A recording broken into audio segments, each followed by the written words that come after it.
Greetings, dear subscribers and casual listeners of my channel. Dumbledore, the greatest wizard of his time, yet his favoritism toward Gryffindor is far too obvious. Some break the rules and walk away unpunished, while others face expulsion for the slightest misstep. Is this just coincidence, or was Gryffindor truly the untouchable house? Let's find out.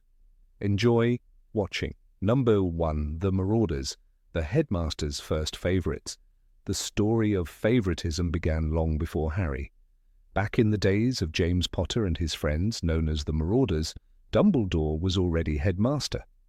These boys broke rules at every turn: secret escapades, the creation of the legendary map, becoming animagi, constant bullying of Snape. Plenty of reasons for serious punishment, but somehow it always ended with a slap on the wrist. Why? The answer is obvious. They were Gryffindors. Number 2. Fred and George, 7 years of immunity. The Weasley twins are a prime example of how Dumbledore allowed Gryffindors to get away with anything.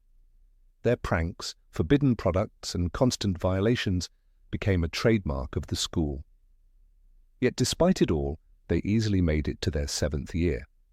Imagine if Slytherins tried the same thing. They likely wouldn't have lasted until graduation.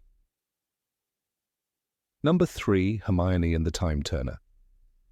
Yes, technically McGonagall handled this, but did Dumbledore not know that a 13-year-old was entrusted with one of the most dangerous magical artifacts? The Time Turner allowed Hermione to attend extra classes, but the real question is, why her? Were there no gifted students in other houses equally deserving of such a chance? Simply having access to the Time Turner already made Gryffindor special.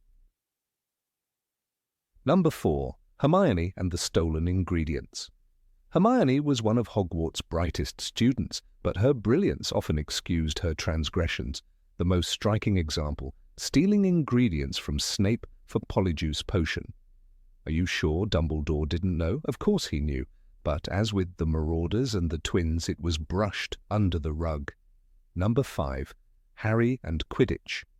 The rules clearly state first years are not allowed on house teams, but for Harry Potter this rule suddenly meant nothing.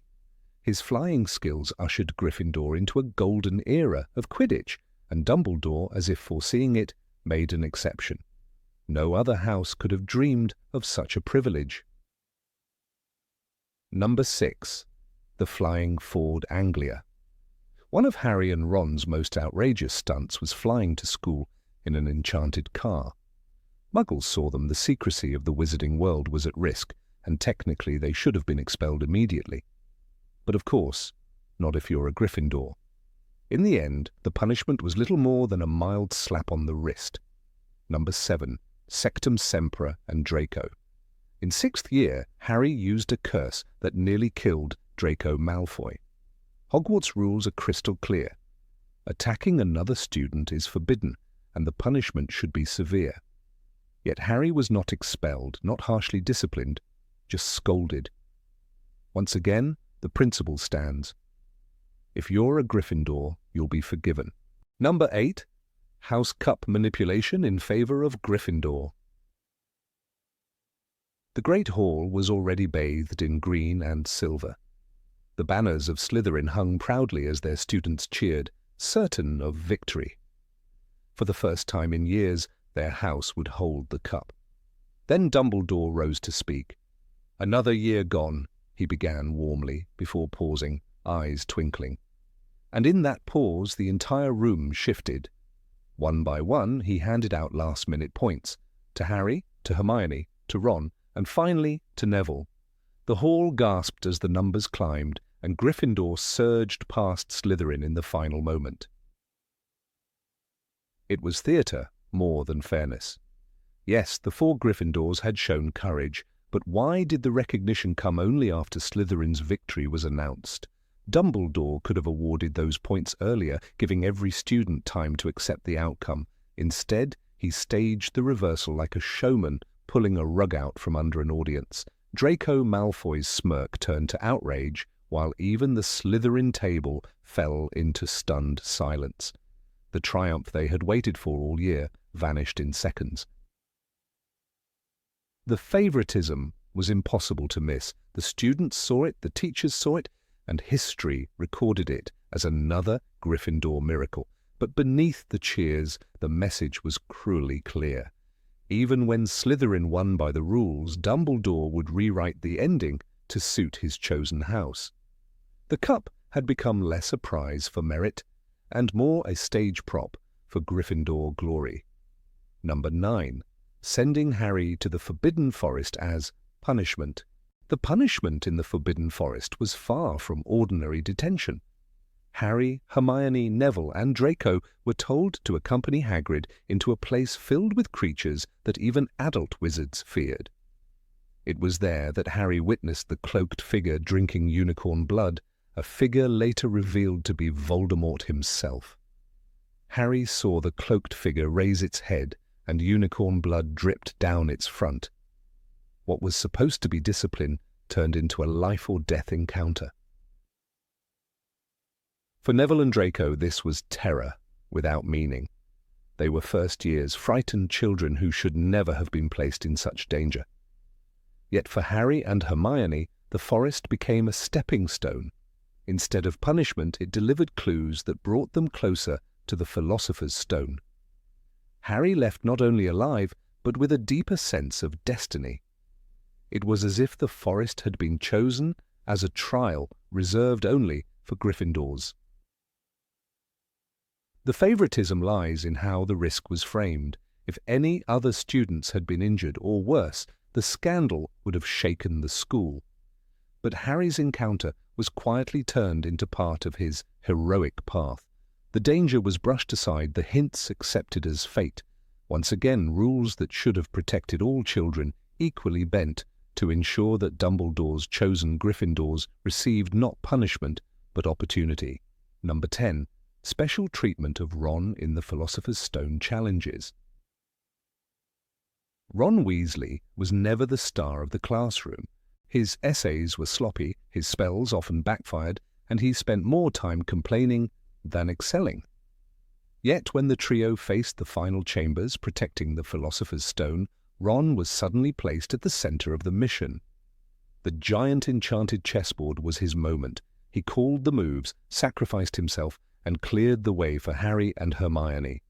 Dumbledore later praised their bravery as if Ron's place in that puzzle had been destiny. But was it really destiny or favoritism? Gryffindor had many clever minds. Even within the trio, Hermione was far more suited to strategy and logic. Ravenclaw, too, held students who lived for puzzles. Why was Ron chosen to lead such a critical trial? The answer seems less about skill and more about proximity. He was Harry's best friend, and that alone was enough to secure him a role in Hogwarts legend. The book makes Ron's sacrifice sound noble. "That's chess," he shouted, before taking the blow that left him sprawled on the floor. It was dramatic, yes, but the game itself was built on rules Ron already loved. Was that true bravery, or simply playing to his one strength while others carried heavier burdens? Hermione faced deadly logic puzzles. Harry stood against Voldemort himself. Ron got to shine in the one subject he enjoyed. Dumbledore's reward later confirmed the bias. Ron, despite being the weakest link in most classrooms, received the same recognition as the others. He became part of the Golden Trio, cemented in Hogwarts history. It's hard to imagine the same honor being granted if the chess player had been a Hufflepuff or a nameless Ravenclaw. For Ron, being a Gryffindor and Harry's companion was enough to elevate him far above what his record deserved. Number 11, allowing Harry and Hermione to save Sirius Black. When Sirius Black was captured and sentenced to the Dementor's kiss, the story seemed over. The Ministry had spoken and no student could possibly change such a fate. Yet Dumbledore leaned close to Hermione and whispered a secret. 3 turns should do it. With those words, he handed 2 Gryffindors the power to rewrite time itself. Harry and Hermione used the time turner to save not only Sirius, but also Buckbeak. By dawn, the impossible had been undone. It looked like an act of compassion, but the favoritism was striking. Sirius was Harry's godfather, bound to him by blood and destiny. Was it coincidence that the headmaster bent the rules of time for him? If another student had pleaded for a loved one, would Dumbledore have given them the same chance? Think of Cedric Diggory, who later walked willingly into Voldemort's trap. Could a time-turner have saved him? The answer is haunting because we know it was never even offered. The moment also revealed the risk of Dumbledore's choice. Letting 13-year-old students meddle with time was reckless. Hermione herself admitted the danger. Awful things happen to wizards who meddle with time. And yet Dumbledore, who preached caution to others, smiled knowingly when Harry told him they had succeeded. The danger was dismissed because the outcome served Gryffindor's story. In the end, Sirius flew away on Buckbeak's back, free once more. Harry stood in the hospital wing, grateful beyond words. But the lesson was clear. When the stakes involved Gryffindor, the rules could bend until they snapped. Dumbledore had the power to change tragedies, yet chose carefully where to use it, and more often than not, he chose where his heart already leaned, toward scarlet and gold. Number 12. Gryffindor glorified after the Battle of Hogwarts. When the Battle of Hogwarts erupted, it was not only Gryffindors who took up arms. Cho Chang and Luna Lovegood from Ravenclaw stood side by side with Harry. Ernie Macmillan and Hannah Abbott from Hufflepuff fought in the chaos, holding the line against Death Eaters. Even some Slytherins like Horace Slughorn and his former students returned to fight. The school became a battlefield, and bravery came from every direction, not just from scarlet and gold. Yet when the dust settled, the spotlight narrowed. The story of the victory became the story of Harry, Ron, and Hermione. Their names dominated every whisper in the Great Hall, their images etched into memory, as if no one else had bled for the castle. "It's all over," Harry said quietly in Deathly Hallows, but for many, the war had never been just his to fight. Others had sacrificed, yet their recognition was little more than a shadow. Consider Colin Creevey, a Gryffindor boy who snuck back into the castle though he was underage. He died fighting, his small body carried from the battlefield. His sacrifice was remembered, but what about Terry Boot from Ravenclaw, who duelled Death Eaters in the corridors?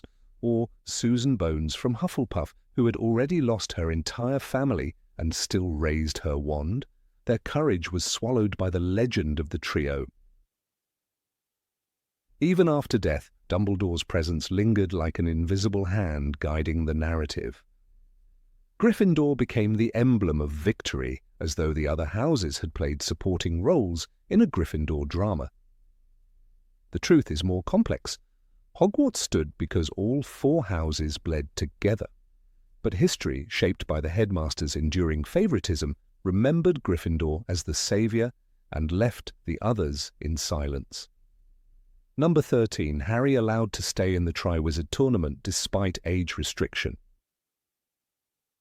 The moment Harry Potter's name shot out of the Goblet of Fire, the Great Hall froze. He was 14, not 17. Everyone knew the rules had been spelled into the goblet itself. No underage student could trick it. Yet there was Harry, standing in disbelief while the rest of the school turned on him. "Did you put your name into the Goblet of Fire?" Dumbledore demanded, eyes blazing. The book describes Harry's reply simply, "No," but the decision that followed was far more complicated than a single word.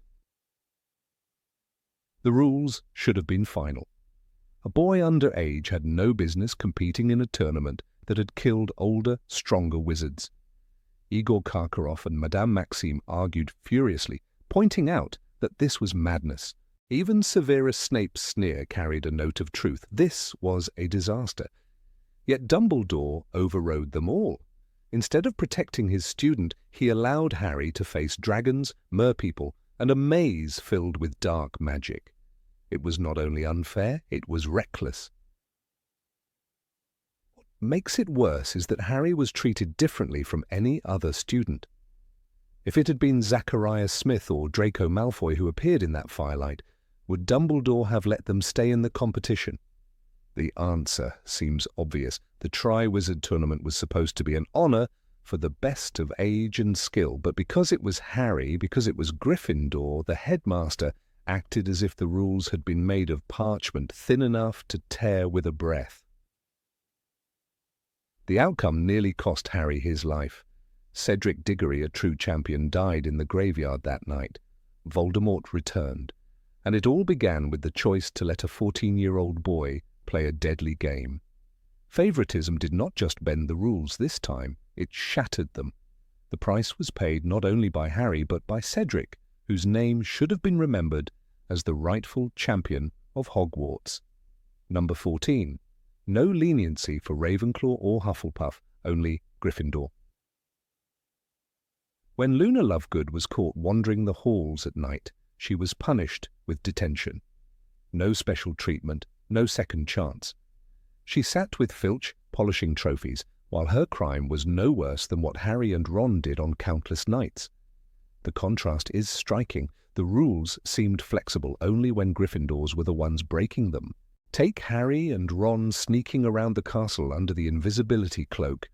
They broke curfew repeatedly. They even reached the restricted section of the library. And yet, when caught, the punishment was light or often non-existent.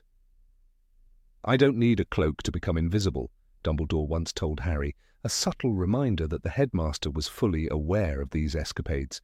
He knew, but he let it slide.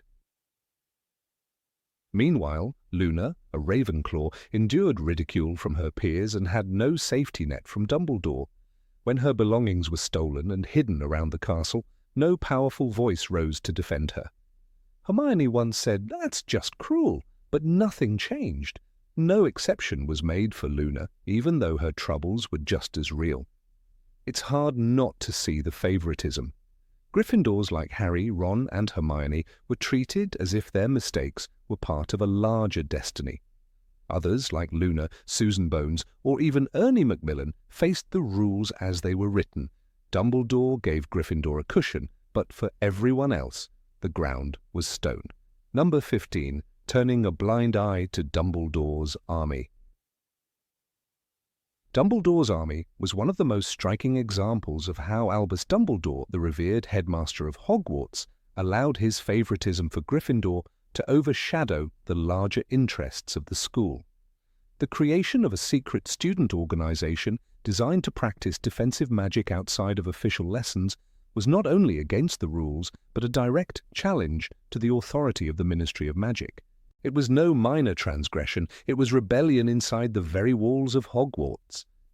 Yet rather than taking steps to halt such activity, Dumbledore essentially condoned it, indirectly encouraging Harry Potter and his closest companions to take the lead. When reading Harry Potter and the Order of the Phoenix, one cannot ignore how this supposedly dangerous venture was romanticized, with Gryffindors again at the center of attention and glory.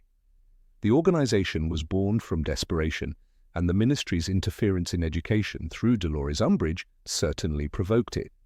Students needed practical training in defense against the dark arts, and Harry provided that when the official teacher refused. But what is striking is not the need, but how the response was framed. The meeting at the Hog's Head brought together a diverse group of students, including Ravenclaws like Luna Lovegood and Cho Chang, as well as Hufflepuffs such as Ernie Macmillan and Hannah Abbott. Yet when history remembered the movement, the spotlight always shone on. Harry, Ron, and Hermione. It was Harry they all wanted to hear from, the book tells us, as he reluctantly recounted his encounters with Voldemort. This passage highlights the immediate elevation of Gryffindors above everyone else, even though the risks were shared equally. The unfairness lies in how the headmaster responded once the group's activities became known. Dumbledore's actions were not those of a disciplinarian determined to maintain school rules. Instead, he shielded Harry and the others from the full consequences of their rebellion. When the Inquisitorial Squad and Umbridge uncovered the group, it was Dumbledore himself who took the blame, claiming that the secret army was his idea all along. This grand gesture painted him as a noble protector, but in reality, it further reinforced the idea that Gryffindor students could break the rules and be rescued by their headmaster's intervention. The other members of Dumbledore's army were almost background figures in this dramatic episode, their efforts and risks eclipsed by the headmaster's loyalty to Harry. Consider the seriousness of the matter. Students were practicing advanced spells, some of which could have caused serious injury if misused. Stupefy, Expelliarmus, and even the Patronus Charm were far beyond what most fifth-year students could safely perform without supervision. The chance of catastrophe was real, yet the narrative presents it as a noble endeavour, a courageous defiance led by Harry. The Gryffindor spirit of daring was celebrated while the dangers were brushed aside. When Hermione Granger created the enchanted parchment that cursed anyone who betrayed the group, it was portrayed as clever rather than deeply disturbing. Dumbledore did not intervene, even though this was clearly dangerous magic being used among minors. If this had been a Slytherin-led organization, would the same indulgence have been shown? The favoritism becomes even clearer when compared to how Slytherin students were treated for smaller transgressions. Throughout the book, Slytherins were routinely punished, ridiculed, or framed as villains, even when their actions were no more questionable than what Gryffindors were doing. Draco Malfoy's creation of Inquisitorial Squad, for instance, was met with disdain, even though it was officially sanctioned by the Ministry. Dumbledore's army, however, was entirely illegal, and yet it was idealized. The difference lay in who led these groups. One was Gryffindor-led and therefore forgiven, the other Slytherin-led and condemned. The inconsistencies speaks volumes about the bias running through the school's leadership. The irony is that not all Gryffindors were equally committed or brave in Dumbledore's army. Neville Longbottom, for example, grew enormously through these lessons, eventually mastering spells he had previously failed at. Yet his transformation was overshadowed by the heroic narrative surrounding Harry. Luna Lovegood's contributions, her sharp insights and creative thinking, were similarly marginalized. Even Cho Chang's emotional turmoil was used as a narrative tool to highlight Harry's struggles rather than her own. The Gryffindor trio absorbed all the recognition while others faded into the background. It is telling that the organization was named not after its true diversity, but after its patron headmaster, reinforcing his bond with Harry's house above all. Dumbledore's favoritism also placed students in unnecessary danger. When they fought Death Eaters at the Department of Mysteries, it was the very skills they learned in secret that enabled them to survive. But should children have been in such a battle at all? The blame partially rests with Dumbledore, who, by turning a blind eye, allowed their illusions of readiness to grow unchecked. He admired their bravery, but ignored the fact that they were still children. His indulgence of Gryffindor courage was, in truth, reckless. Other houses suffered. The same war, but only Gryffindor students, were repeatedly pushed to the front lines of danger, often celebrated for it, while the cost to their youth was ignored. The favoritism is further reflected in the way Harry was continuously treated as a chosen leader. During the meetings, his authority went unquestioned, even though students like Ernie Macmillan or Anthony Goldstein might have been capable of contributing more systematically. Harry's fame and Gryffindor identity made him the automatic figurehead. In one scene, when Zacharias Smith challenged Harry's authority, the group quickly dismissed Smith as irritating. The narrative encouraged the reader to side with Harry, but this silenced legitimate concerns. Dumbledore's army could have been a democratic, collective endeavour, but instead it became another stage for Gryffindor dominance. Number 16, double standards with Snape's discipline toward Harry. Harry Potter's story is remembered as the triumph of courage and friendship, but hidden within the pages lies a shadow of favoritism that is hard to ignore. When Severus Snape tried to discipline Harry, he was often following school rules to the letter. Yet again and again Albus Dumbledore intervened, softening punishments or dismissing them altogether. This pattern did not go unnoticed, and it created the impression that Harry lived under a shield of protection while others were left to face the consequences. The truth is clear. Snape may have been harsh, but in most cases his accusations were accurate. What undermined the fairness of Hogwarts discipline was Dumbledore's quiet but unmistakable favoritism toward Gryffindor, and toward Harry in particular. One of the clearest examples comes from Harry's very first year. When he and Hermione discovered that Neville Longbottom had been hexed by Draco Malfoy during a flying lesson, Harry mounted a broomstick without permission to retrieve Neville's remembrall. By school rules, this was a serious breach. Madam Hooch had explicitly warned them, "No flying until I come back." Snape would have had every reason to demand Harry's expulsion for such a reckless act. And yet what followed?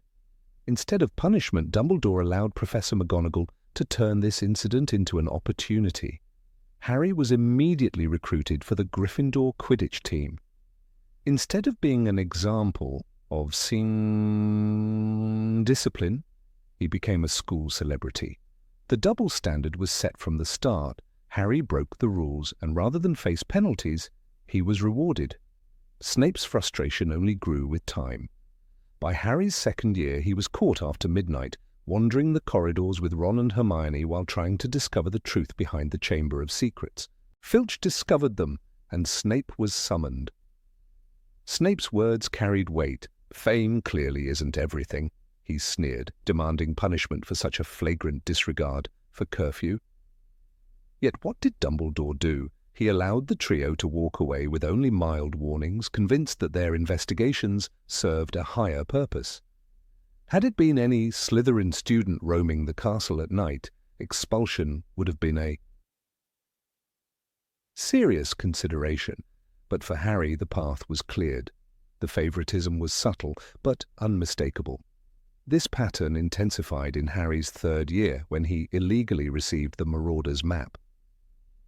Snape discovered the map and knew that Harry was using it to sneak around the castle. Snape confronted him directly, pointing out that the map had connections to dangerous figures like Sirius Black. "You think it's funny, don't you, Potter?" Snape said, demanding the truth. Yet Dumbledore brushed aside Snape's suspicions and chose to believe Harry. This moment illustrates the depth of the double standard. The headmaster refused to even consider that Harry could be guilty of serious misconduct, while Snape's genuine concerns were treated as paranoia. Harry's actions were excused while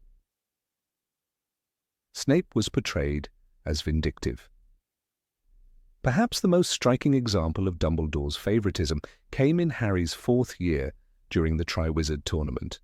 Harry's name was mysteriously entered into the Goblet of Fire, and suspicion fell on him for trying to cheat the system. Snape, never one to hide his opinion, declared that Harry was likely enjoying the attention. He was skeptical that Harry was truly innocent. Yet Dumbledore's response to Harry was gentle, almost fatherly. "Did you put your name into the Goblet of Fire, Harry?" he asked calmly, in contrast to the suspicion expressed by other staff members. Dumbledore's tone revealed everything. He trusted Harry implicitly, while Snape's doubts were disregarded. The favoritism once again revealed itself, deepening the rift between the two men. By Harry's fifth year, the matter escalated even further. Harry began to suffer visions connected to Voldemort. Dumbledore ordered Snape to teach Harry occlumency, a skill that required strict discipline and hard instruction. Snape, true to his character, demanded effort, consistency, and obedience, but Harry resisted, dismissing Snape's methods as cruel and unfair.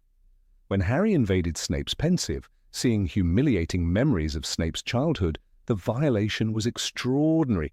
Any other student would have been expelled on the spot for prying into the private mind of a professor. Yet Dumbledore shielded Harry once again, offering no punishment. Snape's humiliation was left unaddressed, while Harry escaped unscathed. To Snape, this was proof that discipline was meaningless when it came to Dumbledore's chosen student. Even in small incidents, Dumbledore's preference for Harry was obvious. During Quidditch matches, Harry was often accused of dangerous behavior, whether chasing the snitch recklessly or colliding with opponents. Snape, who refereed one of Harry's early games, watched with suspicion as Harry flew beyond the limits of safety. Yet Dumbledore's reaction was to applaud Harry's daring, never reprimanding him. The contrast was clear. Gryffindor's recklessness was celebrated, while Slytherin's aggression was condemned. For students observing these dynamics, the message was unavoidable. Gryffindors had a license to bend rules, while Slytherins were punished for the slightest infraction. Snape's anger was not simply personal dislike. It was rooted in a sense of fairness. As a teacher, he believed in discipline, even if his methods were harsh. When he caught Harry sneaking around with the invisibility cloak or overheard him plotting adventures with Ron and Hermione, he saw not just disobedience, but danger. He understood that Hogwarts was a school, not a playground for reckless heroics, yet every time he attempted to enforce the rules, Dumbledore undermined him. The effect was corrosive. Snape appeared petty and vindictive in the eyes of students, when in fact he was the only one trying to uphold standards. Dumbledore's favoritism turned fairness into farce. Number 17. Sharing secrets only with Harry before his death. Dumbledore's final days revealed the sharp edge of his favoritism, a pattern that had been evident for years but became painfully clear in the 6th book. He had always placed Gryffindor at the center of the school's triumphs, subtly rewarding its students with encouragement and attention that others rarely received. When he took Harry Potter under his wing and began to share with him secrets of Voldemort's past and knowledge of Horcruxes, it was not merely the act of a mentor guiding a pupil. It was an act of exclusion. The information that could have prepared the school for the storm ahead was locked in a private channel between the headmaster and his chosen champion. The injustice of that choice grew heavier when one considers how many young lives were endangered in the battles that followed. The clearest example of this was the series of private lessons that Dumbledore reserved only for Harry during their 6th year. In those lessons, Dumbledore revealed to him Tom Riddle's history, the memories of Slughorn, and the dark truth about Horcruxes. These were lessons of survival, not simply academic curiosities. "You are the one who has to finish this, Harry," Dumbledore insisted. The words were a clear acknowledgement of his trust, yet at the same time, this trust was narrowed to a single boy while hundreds of other students remained in the dark. Ravenclaws like Cho Chang, who had shown courage and leadership, or Hufflepuffs like Ernie Macmillan, who were fiercely loyal, could have been allies in the fight. But they were not invited to the circle of knowledge.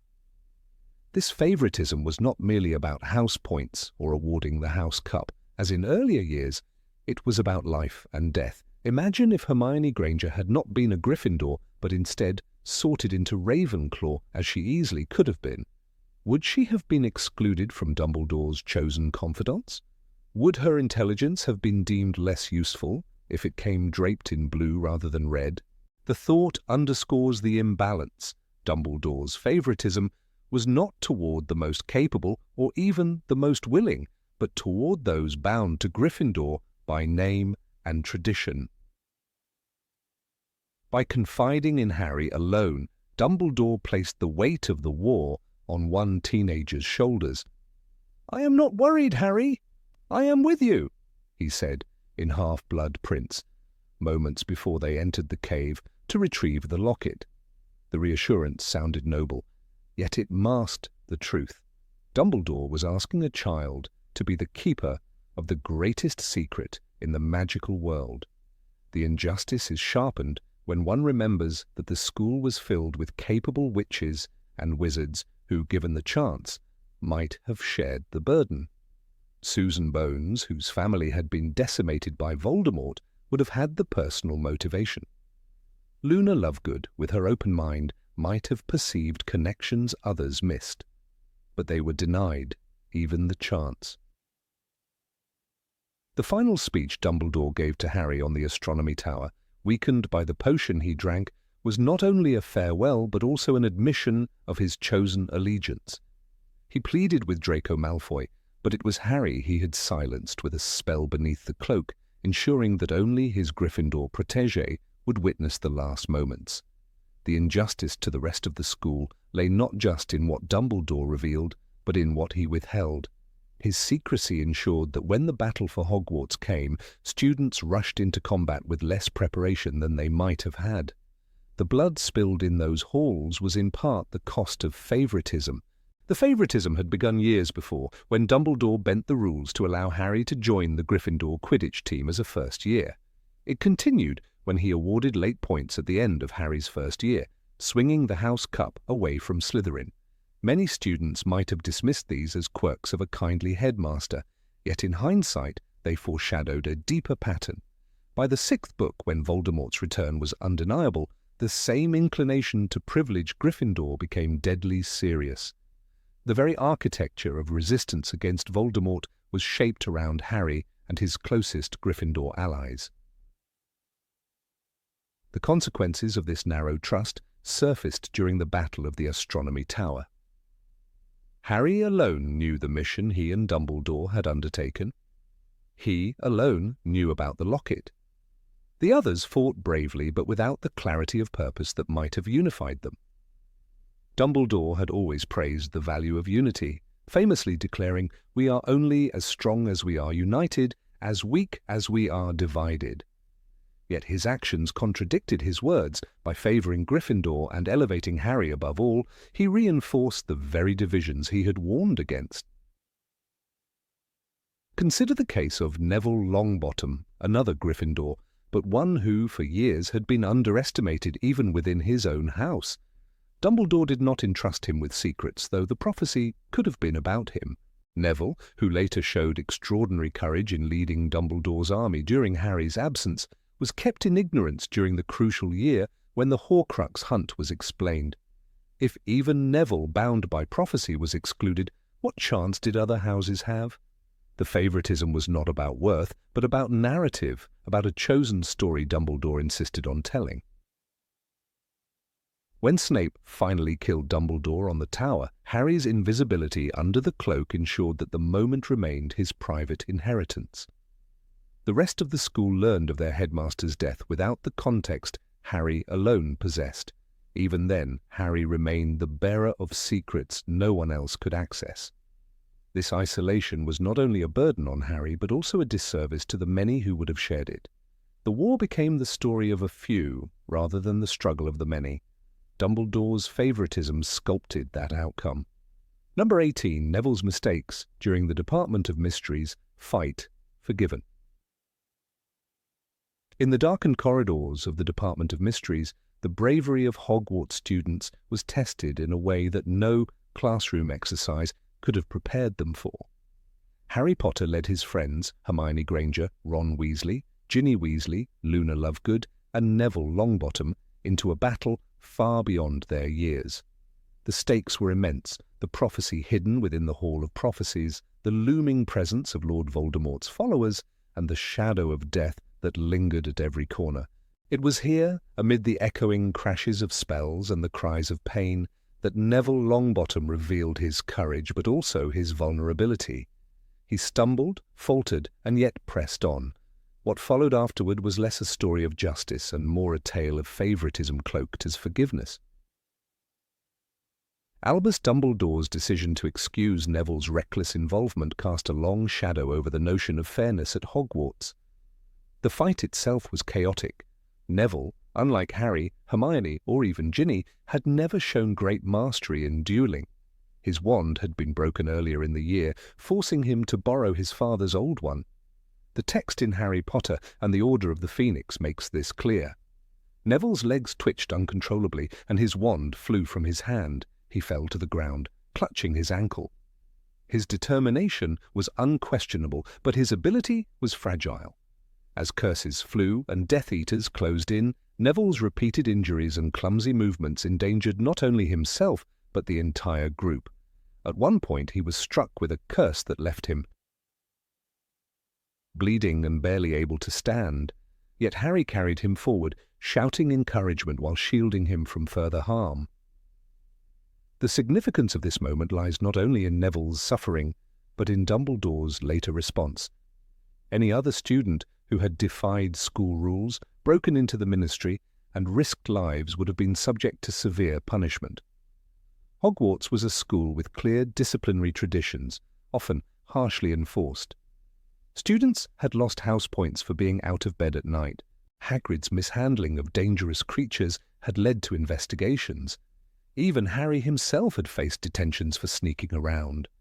And yet, after the Department of Mysteries, no formal consequence befell Neville Longbottom. Instead, his loyalty was celebrated, and his actions, however flawed, were quietly absorbed into Gryffindor's narrative of bravery. The favoritism of Dumbledore toward Gryffindor was not a subtle undercurrent, it was a recurring theme. From the very first book, readers saw how Harry and his friends were rewarded with house points for acts of defiance that might otherwise have been condemned. The most notorious example came when Dumbledore awarded last-minute points at the end of Harry's first year, snatching the House Cup from Slytherin in favour of Gryffindor. Neville himself was a beneficiary then too, receiving 10 points for standing up to Harry, Ron and Hermione. But while that moment highlighted Neville's moral courage, the Ministry incident underscored his lack of preparedness. This time, the absence of discipline blurred the line between rightful recognition and preferential treatment. Consider what would have happened if the roles were reversed. Imagine if Draco Malfoy had taken a group of Slytherins into the Ministry without permission, fought Death Eaters recklessly, and endangered lives. The outrage would have been deafening. Malfoy would have faced expulsion, his family summoned, his name tarnished across the school. The rules were not written to allow for leniency in cases of reckless endangerment. Yet when Neville faltered in the Department of Mysteries, the narrative was reshaped. His actions were reframed as valor, his failures as evidence of his determination. The truth was that Neville had disobeyed, acted rashly, and nearly cost his friends dearly. The favoritism grew even more glaring when one remembers the aftermath of the Ministry battle. Sirius Black was dead, the prophecy destroyed, and Harry himself was traumatized beyond words. Yet the school year ended not with reprimands, but with a wave of sympathy and admiration for those who had fought. Dumbledore spoke to Harry at length, offering wisdom, sorrow, and comfort. For Neville, no punishment was ever mentioned. The narrative simply shifted forward as though the rules of Hogwarts bent around Gryffindor courage. Other houses, watching from the sidelines, must have seen it as yet another example that Gryffindor students lived by a different standard. Yissel. One passage in the book makes the situation particularly striking. When Neville, his nose broken and his face swollen, still tried to fight, Harry heard him say through blood and pain, "I'll do it, I'll do it, I'll fight!" This showed immense bravery, but it also underscored how far out of his depth he was. A headmaster responsible for student safety might have emphasized that Neville should never have been there in the first place. Instead, Dumbledore, upon learning of the student's ordeal, turned his attention to Voldemort's growing threat. The question of whether Neville, Ginny, or Luna had acted irresponsibly was lost amid the larger narrative. Gryffindor daring once again eclipsed Hogwarts discipline. The inconsistency of Dumbledore's judgment becomes even more glaring when compared to how other students were treated for lesser offences. Harry himself had once been punished with cruel detentions by Dolores Umbridge merely for speaking the truth about Voldemort's return.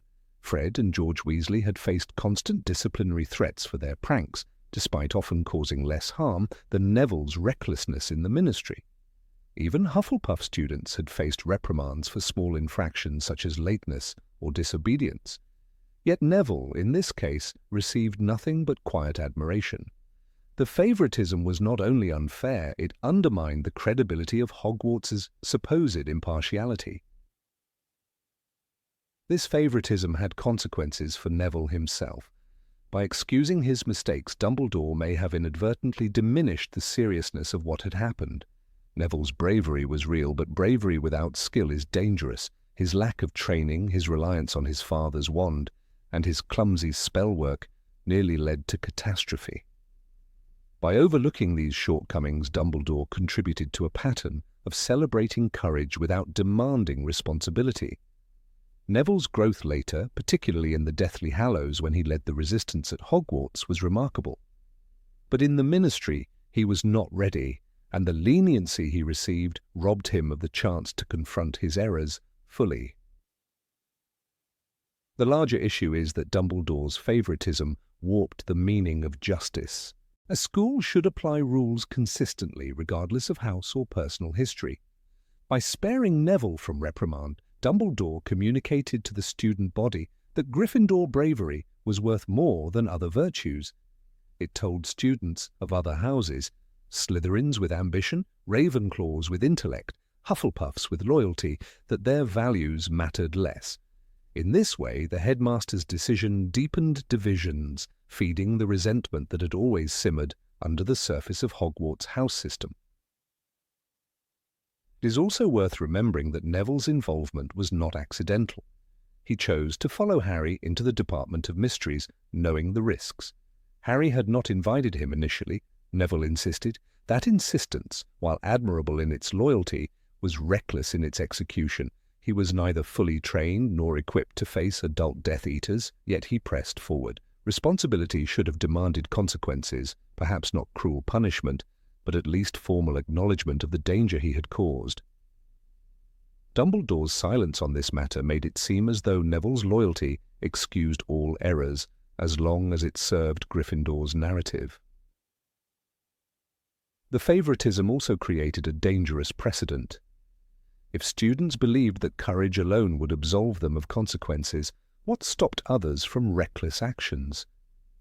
The Department of Mysteries should have been a lesson in restraint, preparation, and the seriousness of combat.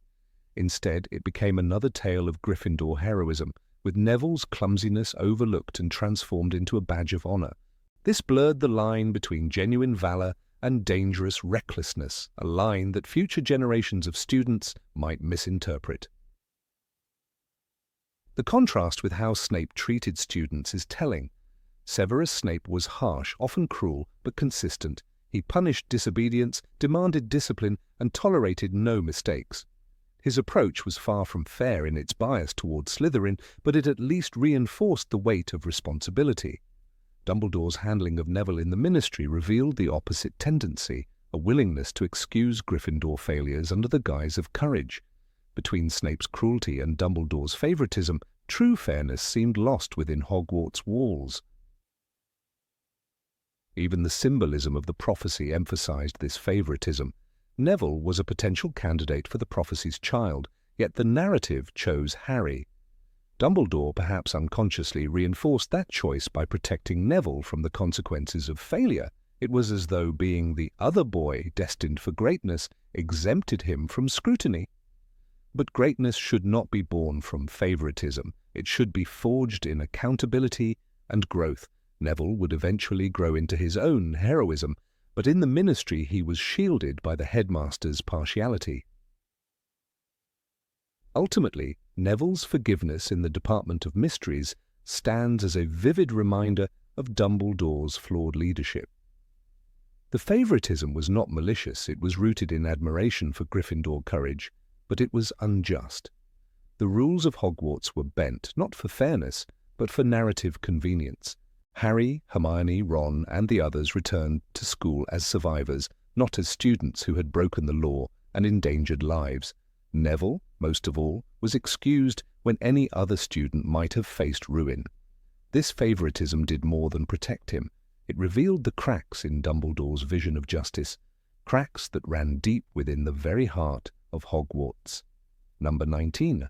Ron praised for breaking rules during wizard chess.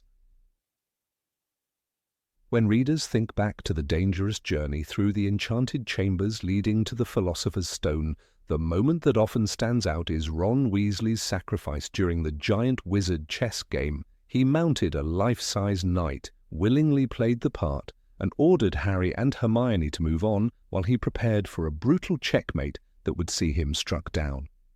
The scene was written to elevate Ron to the rank of a hero, and indeed, it does carry emotional weight. Yet beneath the admiration there lingers a disquieting question. Why was Ron not punished for breaking the very rules that forbade first years from meddling in such grave affairs? Dumbledore, the all-knowing headmaster, chose instead to commend Gryffindor and reward them with points, reinforcing the sense that Gryffindor recklessness was not only forgiven, but glorified. The chessboard episode cannot be separated from the larger narrative of three 11-year-olds defying explicit prohibitions. Professor McGonagall earlier in the year had warned Harry in stern terms after the midnight escapades around the astronomy tower. "I am disgusted. 4 students out of bed in one night. I've never heard of such a thing before." The clear message was that Hogwarts held rules sacred and transgression led to punishment. Yet when Harry, Ron, and Hermione pushed through Hagrid's hints, Norbert's exile, and the trapdoor beneath Fluffy, the response from authority was not consistent discipline, but retrospective admiration. Ron's chess strategy, though daring, was part of an unauthorized, reckless incursion, yet it became a celebrated act of bravery in Gryffindor lore. It is important to pause on the precise nature of wizard chess in this setting.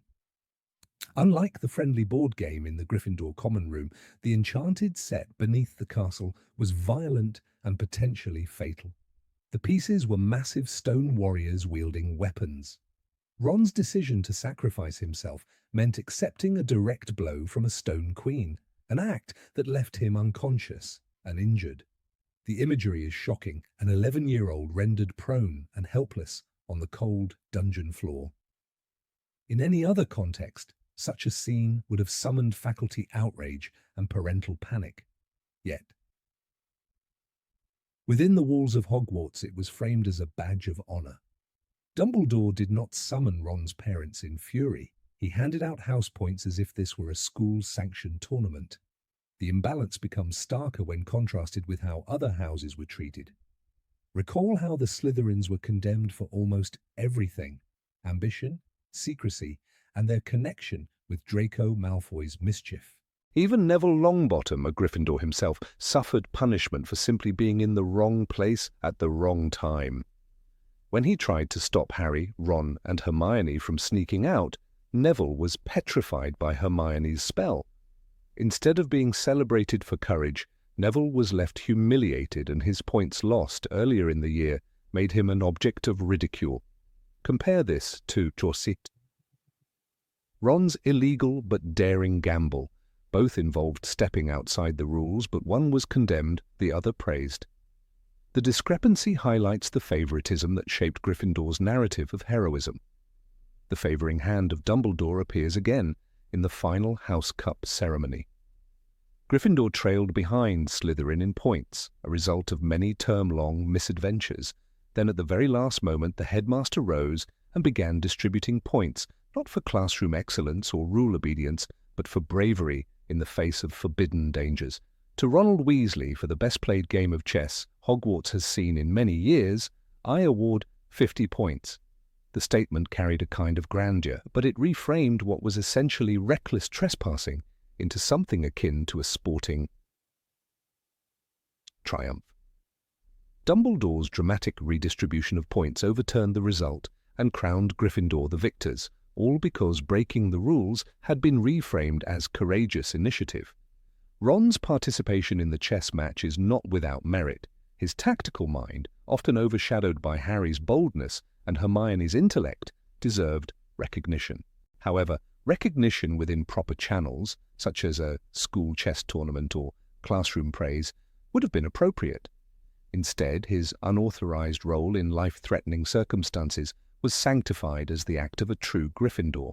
The implicit lesson for impressionable students was that daring to break the rules could lead not to detention, but to eternal glory, provided one belonged to the house favored by the headmaster. It was a dangerous precedent that shaped not only Ron's self-image but the wider culture of Gryffindor students. The inconsistency in Dumbledore's philosophy reveals itself when one considers his own words about responsibility. He once told Harry, "It takes a great deal of bravery to stand up to our enemies, but just as much to stand up to our friends." These words were directed toward Neville, whom he awarded 10 points.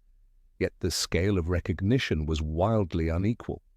Neville received a token sum for moral courage, while Ron was elevated to the status of strategic savior despite endangering himself and implicitly encouraging his friends to continue their dangerous path. The gesture toward Neville felt like a balancing act, a symbolic nod to fairness, while the lion's share of glory still went to the trio who had trespassed into forbidden chambers. It is worth imagining how the same scenario might have been judged if the roles were reversed. Suppose a Slytherin first year, eager to gain approval, had braved the same chambers and sacrificed themselves in wizard chess. Would Dumbledore have smiled, praised the ingenuity, and handed over house points? Or would that student have been chastised, their house scorned, and their family warned of dangerous behavior? The answer seems self-evident. Gryffindor students were cast as heroes by default, their misdeeds transformed into epic tales, while others were marked as villains or troublemakers. The favoritism was not subtle, it was institutional. Ron himself did not anticipate glory when he commanded Harry and Hermione to continue. He acted on instinct, placing the mission above his safety. That sincerity should not be discounted. Yet sincerity does not erase the fact that he was a child in a lethal environment created for far older, more skilled wizards. The adults, particularly Dumbledore, had a duty to condemn such recklessness. Instead, they immortalized it. The applause in the Great Hall was not the sound of justice, but of partiality, rewarding a boy for putting himself in danger when the entire purpose of Hogwarts's protective spells was to keep children safe. The favoritism extended beyond the award of points.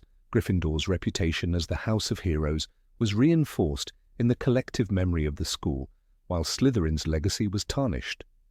Students remembered Ron's chess game as a victory, not a violation, because authority shaped the story. Narratives at Hogwarts were malleable, written by those in power. Dumbledore's selective praise molded perception, turning trespass into triumph, and thereby cemented Gryffindor's place at the moral center of the saga. What makes the favoritism so troubling is that it obscured the line between bravery and foolhardiness. To risk one's life in service of others can be noble, but to do so against explicit rules and without the necessary maturity is a perilous mistake. By cloaking Ron's sacrifice in honor, Dumbledore blurred that distinction, teaching students that the end justified the means if their intentions aligned with Gryffindor's values. It created a culture where reckless ventures were seen as rites of passage rather than dangerous violations of safety.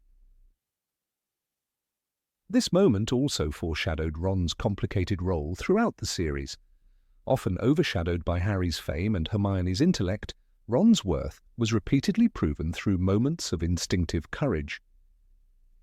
Yet one wonders whether those later acts of loyalty and bravery were partly fueled by the early lesson that danger would be rewarded.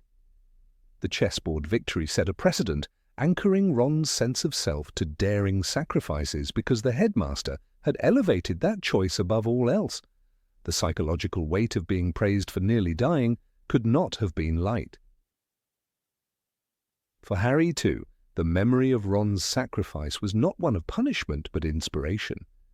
It emboldened the trio to continue testing boundaries in later years, convinced that their interpretation of justice would be validated in the end. The tacit message from the headmaster was clear. Rules mattered less than outcomes, and Gryffindor outcomes were always the right ones.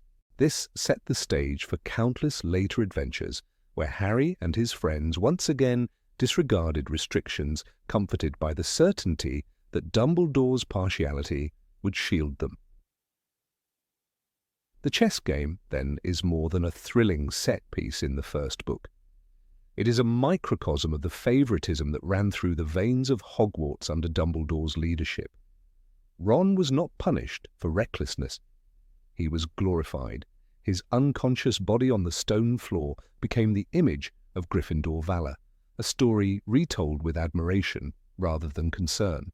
For all the excitement of the moment, one cannot help but recognize the underlying unfairness, the double standards, and the dangerous lessons embedded in this tale of a boy who broke the rules and was rewarded for it.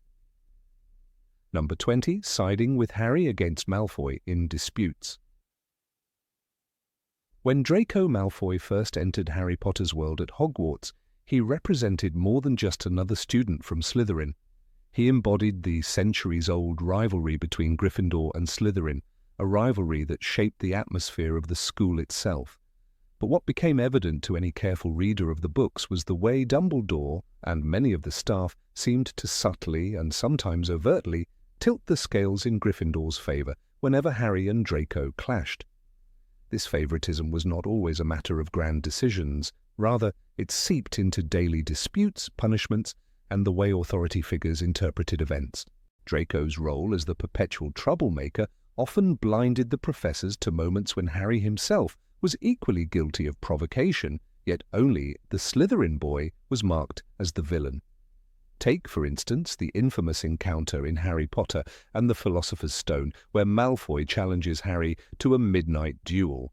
It is Draco who extends the invitation, but Harry who willingly accepts. The plan is reckless, as Harry, Ron, Hermione and Neville nearly face expulsion when they are caught out of bed. And yet, when the dust settles, it is Gryffindor who is chastised collectively, while Draco, despite orchestrating the trap, escapes largely unscathed in terms of discipline. On the surface, this may seem like balance, but underneath, Dumbledore's later treatment of the house points to a deeper pattern, the favouring of Gryffindor's bravery, even when that bravery bordered on foolishness.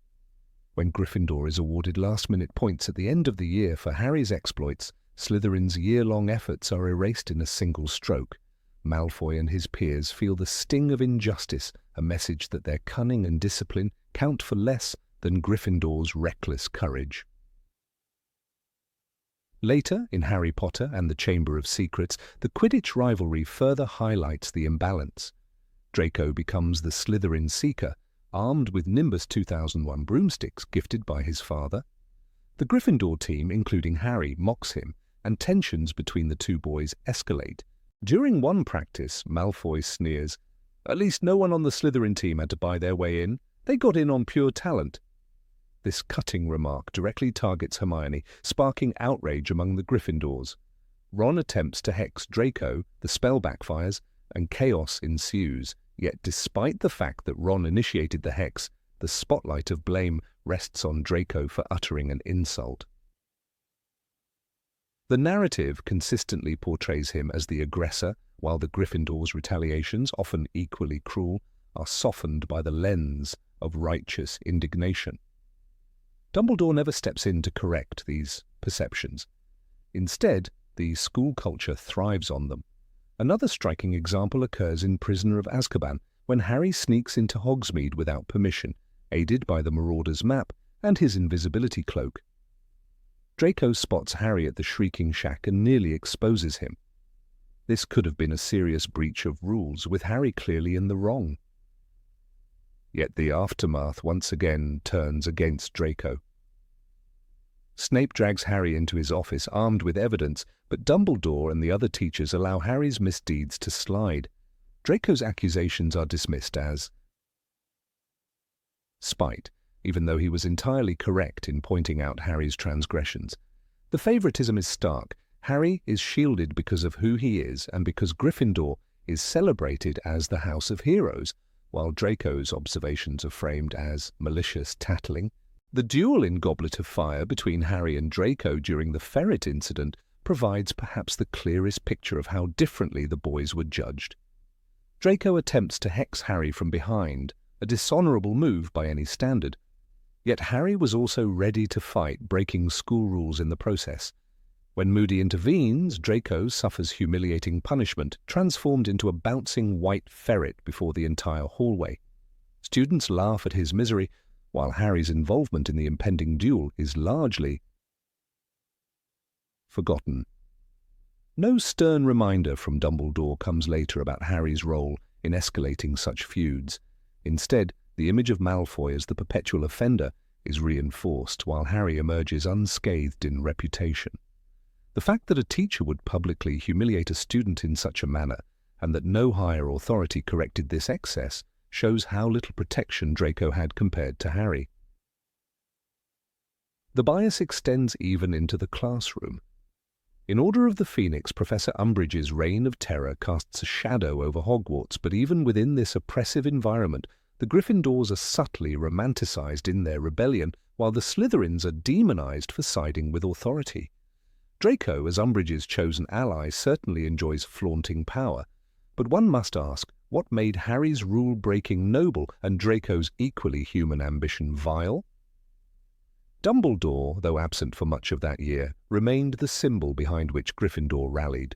When he reappeared, it was as the triumphant leader of resistance, his association with Gryffindor reinforcing the notion that bravery equaled virtue and cunning equaled corruption. One cannot overlook the incident at the Quidditch World Cup in Goblet of Fire, where Draco finds Harry, Ron, and Hermione lost in the chaos of the Death Eater attack. He sneers at them, taunting Hermione with her Muggle-born status. His words are cruel, yes, but when Harry and Ron nearly draw wands in anger, their behavior is brushed aside as natural outrage, while Draco is cast solely as the villain.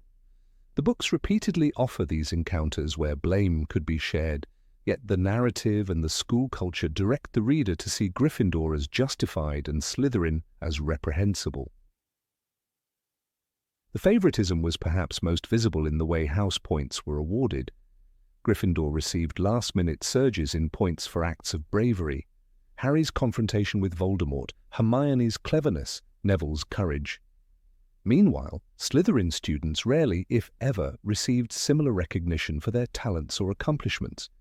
Draco's skill in Quidditch, his clever maneuvering in debates, or his ability to gather allies never earned public commendation.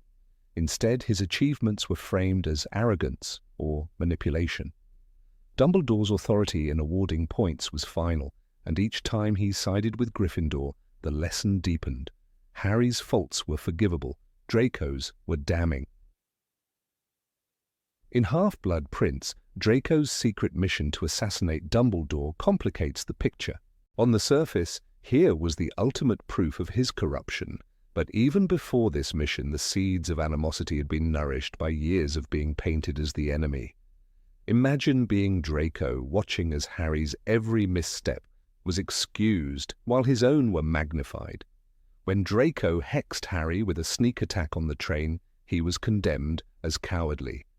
Yet how many times had Harry used the invisibility cloak to gain advantage, spying and eavesdropping without consequence? The standard was not equal, and Draco bore the burden of this inequality. Dumbledore's behavior in Half-Blood Prince also underscores the favoritism.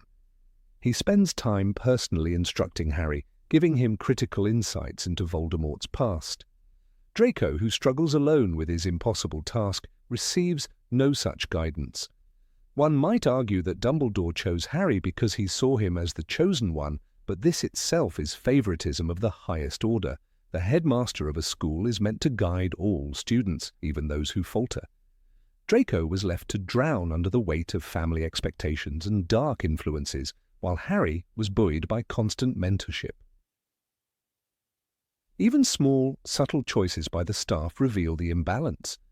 When Harry, Ron, and Hermione sneak into the restricted section, break curfew, or meddle in dangerous matters, they are scolded but ultimately celebrated. When Draco attempts something similar, he is branded a troublemaker with sinister intent. In one scene in Chamber of Secrets, Harry and Ron use Polyjuice Potion to impersonate Slytherins, infiltrating their common room. This was an outright deception, breaking multiple rules. Draco, who unknowingly reveals information, is mocked for his ignorance, while Harry and Ron are praised for their ingenuity. Again, Gryffindor's mischief is painted as clever, Slytherin's as conniving. The imbalance between Harry and Draco is not simply about two boys at odds. It reflects the way authority at Hogwarts shaped narratives of good and evil. Dumbledore, whether consciously or not, fueled the rivalry by consistently casting Gryffindor in the light of justice. Draco became a scapegoat, the convenient villain who made Harry's victories shine brighter. Readers are left questioning whether this favoritism was fair or whether it deepened the divide that haunted Hogwarts until the very end. Harry himself benefited immensely from this bias. Teachers excused him, classmates admired him, and even when he bent or broke rules, the narrative spun it as courage. Draco, meanwhile, learned from an early age that no matter what he did, he would always be judged through the lens of Slytherin cunning and suspicion. In one of the most telling lines of the series, Dumbledore says in Philosopher's Stone, "It takes a great deal of bravery to stand up to our enemies, but just as much to stand up to our friends." This noble sentiment was directed toward Neville, a Gryffindor. Never once did Dumbledore extend such a recognition to Draco, who lived daily under impossible pressures. The favoritism was baked into the very wisdom offered by the headmaster. By the end of the series, when Draco lowers his wand and cannot kill Dumbledore, readers finally glimpse the humanity behind his sneers and insults. This was the moment where the Gryffindor narrative of bravery might have expanded to include Slytherin's struggle, yet even then, Draco's weakness was seen as cowardice rather than moral conflict. The same Dumbledore who championed Harry's mistakes as growth allowed Draco's actions to remain condemned. The favoritism never truly lifted, and the memory of every dispute between Harry and Draco was always framed to benefit the boy who lived, while the boy from Slytherin remained the scapegoat. Number 21. Gryffindor's secret use of the Room of Requirement overlooked. The story of Hogwarts has always been woven with secrets, mysteries, and hidden corners that reveal themselves only to those in need. Yet, few places inside the castle carry as much weight as the Room of Requirement, a chamber that can become whatever the seeker truly desires. Its role during the dark rise of Lord Voldemort in Harry Potter's 5th year is impossible to ignore, but equally impossible to ignore is the glaring favoritism that allowed Gryffindor to use it so freely. The creation of Dumbledore's army, led by Harry, Hermione, and Ron, was not a mere accident of teenage rebellion. It was an event that depended on the school's headmaster closing his eyes to what was happening right under his nose, an indulgence that would have been treated very differently if it had involved Slytherins, Hufflepuffs, or Ravenclaws. When Harry discovered the Room of Requirement thanks to Dobby's hint in Harry Potter and the Order of the Phoenix, it immediately transformed into the heart of resistance against Dolores Umbridge. The room provided cushions, books, even a full collection of practice dummies, so students could learn spells in secret. J.K. Rowling described the space as a room full of cushions and lamps, with enough space for a small army. Such a sanctuary could not exist without awareness from the very man who had spent decades studying the castle. Albus Dumbledore himself once admitted he had stumbled upon it when in search of a bathroom. This confession proves his knowledge and therefore his choice to ignore its usage. It is impossible to imagine Dumbledore unaware of a group of dozens of students sneaking off several times a week to practice spells that directly contradicted the ministry's new educational decrees. The favoritism comes into sharper focus when we imagine the consequences had Draco Malfoy and his fellow Slytherins established their own private defense club in the very same room. Such a gathering would have been condemned instantly, branded as dangerous, and dismantled by Dumbledore without hesitation. The fact that Gryffindor students, under Harry's leadership, were allowed to do this reflects the subtle but undeniable bias that shaped the headmaster's decisions. His indulgence of Gryffindor was not just sentimental, it was political. Harry represented hope, bravery, and defiance against oppression. Therefore, Dumbledore allowed him to break rules others would have been punished for. In Order of the Phoenix, Umbridge's regime was built on silencing dissent. She banned all practical defense training, introducing instead the absurd textbook approach of defensive magical theory. Hermione's frustration boiled over.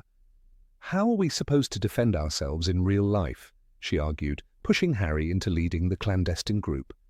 These meetings, though heroic in hindsight, were in direct violation of Hogwarts rules. For most students, being caught practicing unsanctioned magic in a forbidden room would have meant expulsion. Yet under the protective shadow of Dumbledore's favoritism, Gryffindors continued. This double standard is telling Gryffindor's rebellion was painted as noble, while other houses' disobedience would have been dangerous. The symbolism of the room itself further highlights the imbalance. For Harry and his friends, the room of requirement became a fortress of safety, encouragement, and empowerment. Neville Longbottom, Luna Lovegood, and Ginny Weasley all flourished within it, their skills growing exponentially. The narrative frames this development as triumphant. But consider a Ravenclaw student secretly using the room to explore forbidden magic or push beyond classroom limits. The same space could easily have become a breeding ground for accusations of dark experimentation. Favoritism allowed Gryffindors to be cast as heroes, while any other house would likely have been condemned. Dumbledore's knowledge of the room's properties is crucial. In Harry Potter and the Half-Blood Prince, he explained to Harry that he believed Voldemort had hidden one of his Horcruxes there. Such insight demonstrates intimate awareness. He even warned that the room's contents and form shifted depending on the seeker's needs. To claim that he remained oblivious to a year-long series of meetings attended by dozens of students is simply unrealistic. He must have known, and if he knew, then his silence was permission. That silence was not extended to the entire school. It was extended to Harry, his Gryffindor protégé. Favoritism extended beyond silence. The victories and courage displayed by Dumbledore's army ultimately reinforced Gryffindor's reputation. The club prepared students for the Battle of the Department of Mysteries, where Harry, Hermione, Ron, Neville, Ginny, and Luna fought Death Eaters. The narrative credits the training in the Room of Requirement for their survival. Dumbledore's indulgence effectively weaponized Gryffindors and their allies while denying the same opportunities to others. Gryffindor bravery was celebrated while other houses' potential for organized resistance was ignored or suppressed. Quotes from the books highlight the uniqueness of the situation. When Harry explained the idea of secret lessons to his peers, the group agreed eagerly. "We need a place where Umbridge won't find us," Hermione whispered. The room appeared, answering their wish. The fact that such a powerful, shape-shifting space could serve as their headquarters for months without Dumbledore intervening demonstrates intentional favoritism. It was less about ignorance and more about allowing his chosen house to flourish in ways that others could not. This favoritism was not isolated. Gryffindor consistently benefited from Dumbledore's leniency in other matters.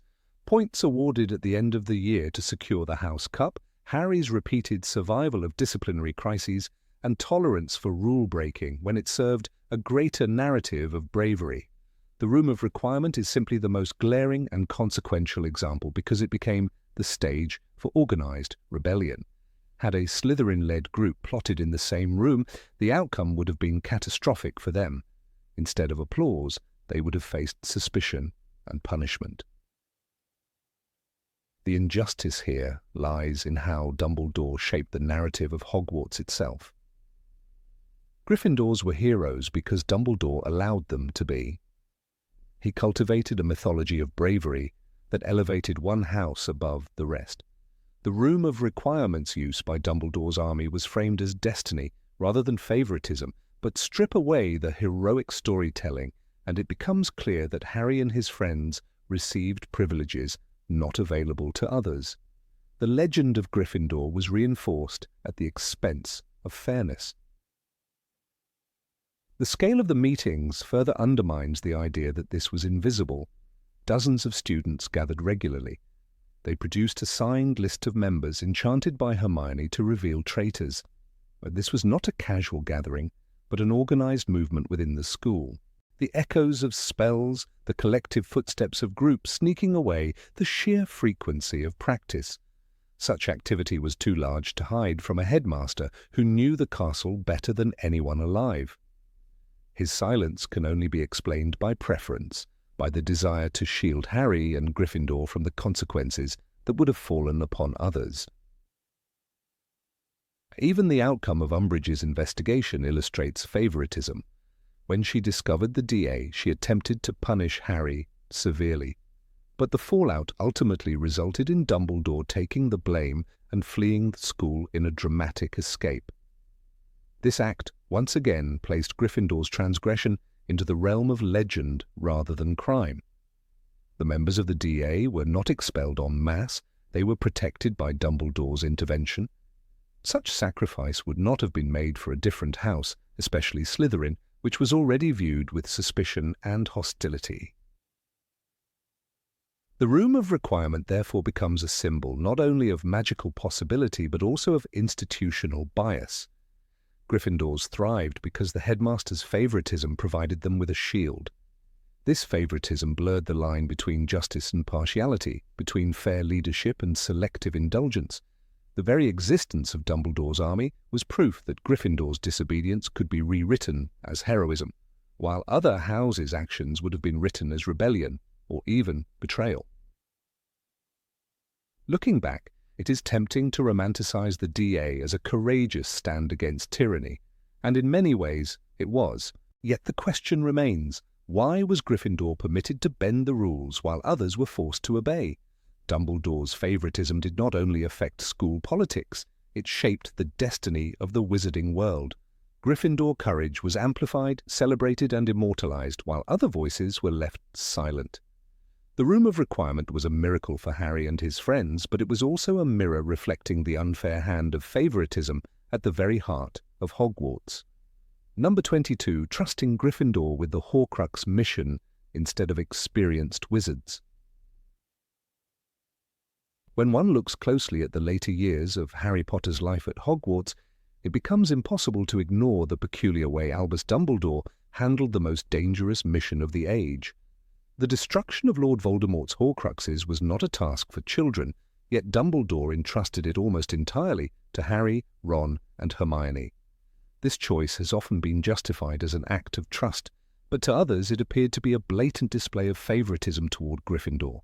In the end, the fate of the wizarding world rested not in the hands of the Order of the Phoenix or the Ministry, but in the grasp of three teenagers still burdened by exams, house rivalries, and the confusion of adolescence. The argument of favoritism begins with the fact that Dumbledore himself admitted to keeping Harry in the dark for too long. In Harry Potter and the Half-Blood Prince, Dumbledore finally reveals to Harry the existence of Horcruxes and begins to show him Voldemort's past. By then Harry was 16 years old, not yet of age in the wizarding world. "You are the one with the power to vanquish the Dark Lord," Dumbledore told him, echoing the prophecy. This statement singled out Harry not merely as a participant, but as the centerpiece of a mission that could have been distributed among older and more capable witches and wizards. Kingsley Shacklebolt, Alastor Moody, or even members of the Weasley family, like Bill and Charlie, were far better suited for such perilous tasks. It is important to notice how Dumbledore's trust was framed. He gave Harry private lessons, sessions in which the headmaster himself revealed the memories he had collected about Voldemort. None of the other students, whether from Ravenclaw, Hufflepuff, or Slytherin, were granted such privileged access. In fact, the secrecy was so tightly bound to Harry's identity that even other members of the Order were excluded from the details. This isolation of knowledge reinforced the perception that Gryffindors, and specifically Harry, were destined for the heroic climax. It was favoritism dressed as destiny. The favoritism became clearer when we consider the Slughorn memory, which revealed the creation of multiple Horcruxes. Dumbledore made it Harry's task to extract this memory, not any adult wizard with authority or experience. "You are the one he might confide in," Dumbledore told Harry, knowing Slughorn enjoyed the boy's fame. It was a manipulation, but also an elevation of Harry above others. Dumbledore used Harry's position as the chosen one to secure what he himself could not. In doing so, he once again demonstrated that Gryffindor's golden boy was the favored instrument of his strategy. Even more striking is the final night of Dumbledore's life. When they journeyed together to the seaside cave, it was Harry who accompanied him, not McGonagall, not Snape, not Moody. Harry was still a student, yet Dumbledore asked him to assist in retrieving the locket Horcrux. The headmaster had countless allies, but he chose the teenager. Harry's presence was not only a matter of prophecy, it was the practical reliance of an adult wizard upon a boy. This was favoritism that placed responsibility and privilege far beyond the ordinary reach of any student from another house. The favoritism deepened after Dumbledore's death. His will passed the sword of Gryffindor, an item belonging to the Hogwarts founders, to Harry, though it was disguised in the bequest to Ginny. This sword was essential for destroying Horcruxes.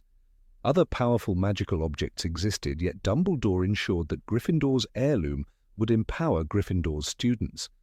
One might argue that the sword itself had special properties, but the symbolism is clear. The legacy of salvation was tied to the House of Lions, not to the others.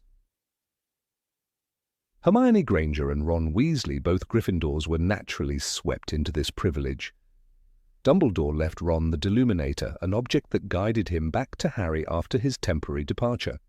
He left Hermione the Tales of Beedle the Bard, a book that carried the clue of the Deathly Hallows. These gifts were not random trinkets, but carefully chosen instruments for completing the mission. Once again, it was Gryffindors who received them. Luna Lovegood, a Ravenclaw of equal loyalty and courage, received nothing. Cedric Diggory, a Hufflepuff who once risked his life beside Harry, was long forgotten, and Slytherins, regardless of their individual worth, were excluded altogether. The injustice of this favoritism becomes clearer when we remember that the Horcrux hunt was not a school project, but the salvation of the wizarding world. Was it truly wise to assign it to 3 Gryffindor teenagers? Members of the Order, like Remus Lupin and Tonks, had the skill and experience to destroy Horcruxes. They had already fought Death Eaters and survived, yet Dumbledore deliberately withheld the mission from them. The official reason was secrecy, but the deeper truth lay in his reliance on Harry. This reliance was framed as destiny, but it conveniently ensured that Gryffindor students would forever be remembered as the saviors of their age. Another example of favoritism can be seen in how Dumbledore ignored the risks to Harry's well-being. In the Deathly Hallows, Harry discovers that Dumbledore knew about his impending death, that a piece of Voldemort's soul resided within him. Yet rather than confiding in the boy earlier or seeking a less cruel solution, Dumbledore chose silence. He believed Harry would go willingly to his death when the time came. To place such a burden on a teenager rather than on the shoulders of the many adults who volunteered to fight was favoritism cloaked as noble sacrifice. It was not equal treatment, it was elevating Harry beyond reason. This favoritism extended into the very narrative of Hogwarts. The House of Gryffindor had always been at the centre of the school's victories. The House Cup victories often leaned in their favour because of Dumbledore's interventions, as seen in Harry's first year when last-minute points secured Gryffindor's triumph. By the time of the Horcrux hunt, this pattern was already established. To Gryffindor went the glory, and to Harry went the impossible mission. Dumbledore's favoritism was not only about trust, it was about continuing the legend of Gryffindor heroism. The irony is that this favoritism placed Gryffindors in mortal danger. Ron abandoned the group for a time, Hermione suffered torture at Malfoy Manor, and Harry himself was hunted across the country. If Dumbledore had truly distributed the mission across multiple adults, perhaps these ordeals could have been lessened. Yet his favoritism left the trio isolated, bearing a task that was monumental. What seemed like privilege also carried unbearable weight. There is also the issue of how this favoritism affected inter-house unity. Ravenclaws like Cho Chang or Padma Patil, Hufflepuffs like Ernie Macmillan, and even Slytherins like Daphne Greengrass had no role in this salvation. The narrative reinforced the idea that Gryffindor was the only house capable of true heroism. Even when Luna Lovegood, a Ravenclaw, displayed immense bravery, she was relegated to the margins. This favoritism widened the division between the houses at a time when unity was most needed. It is revealing that even Snape, who spent years working undercover and ultimately gave his life for the cause, was never entrusted with the details of the Horcruxes. His role was reduced to protector of Harry, not executor of the mission. Dumbledore manipulated him, but withheld the honor of true participation. If Dumbledore's trust was genuine, why was it so narrowly confined to 3 Gryffindor teenagers? The favoritism was not subtle, it was absolute. When Voldemort was finally defeated, the glory was recorded in history as the triumph of Harry Potter and his Gryffindor companions. Dumbledore's favoritism had achieved its ultimate effect. The world remembered the lion-hearted students as saviors, while the sacrifices of others were overshadowed. The Order of the Phoenix, the unsung students from other houses, the unnamed fighters, all were eclipsed by the narrative that Gryffindor had saved the wizarding world. In the end, what Dumbledore called trust was, in fact, selective privilege. Harry Potter, Ron Weasley and Hermione Granger carried a mission that should have been the collective responsibility of the wizarding world. That they succeeded is a testament to their courage, but the favoritism behind Dumbledore's choices remains undeniable. It was not equality. It was the elevation of Gryffindor above all, ensuring that the final victory of good over evil would forever be remembered as the victory of lions. Number 23, Dangerous Monster Book, gifted to Harry without consequence. When Harry Potter entered his 3rd year at Hogwarts School of Witchcraft and Wizardry, the looming shadows of Dementors and the mystery of Sirius Black were not the only unsettling elements in his life. Before even stepping back into the castle, Harry received a birthday gift from Rubeus Hagrid, the Keeper of Keys and Grounds, who had just been promoted to Care of Magical Creatures Professor. It was a book wrapped innocently in brown paper, yet inside lay a danger disguised as study material. The gift was the Monster Book of Monsters, a notorious text that snapped and bit at anyone who dared open it without knowing the trick of stroking its spine. To most rational observers, such an object would never have been considered acceptable as a standard educational tool. Yet for Harry, the moment it was handed to him, the dangerous reality of this gift became another instance where Albus Dumbledore's leniency toward Gryffindor students, especially Harry, was impossible to ignore. The true absurdity of this situation becomes clear when one recalls the basic principles of Hogwarts safety rules. Students were constantly reminded not to meddle with objects that could cause harm. The Weasley twins' experiments with fireworks were punished, Neville Longbottom's forgetfulness was scolded, and even Hermione Granger, the most disciplined of them all, was often reminded to respect regulations. Yet here stood Harry Potter, holding a book that was not merely unconventional but actively hazardous. The Ministry of Magic, which placed strict classifications on dangerous magical creatures, would surely have labelled this text an unsafe artifact. A logical headmaster might have intervened immediately, confiscating the book and ordering a safe replacement, but Dumbledore's silence was deafening. It is worth emphasizing that Harry's gift was not simply eccentric. In Harry Potter and the Prisoner of Azkaban, the book is described in vivid detail. It had large eyes and vicious teeth. It snapped shut on Harry's fingers the moment he touched it.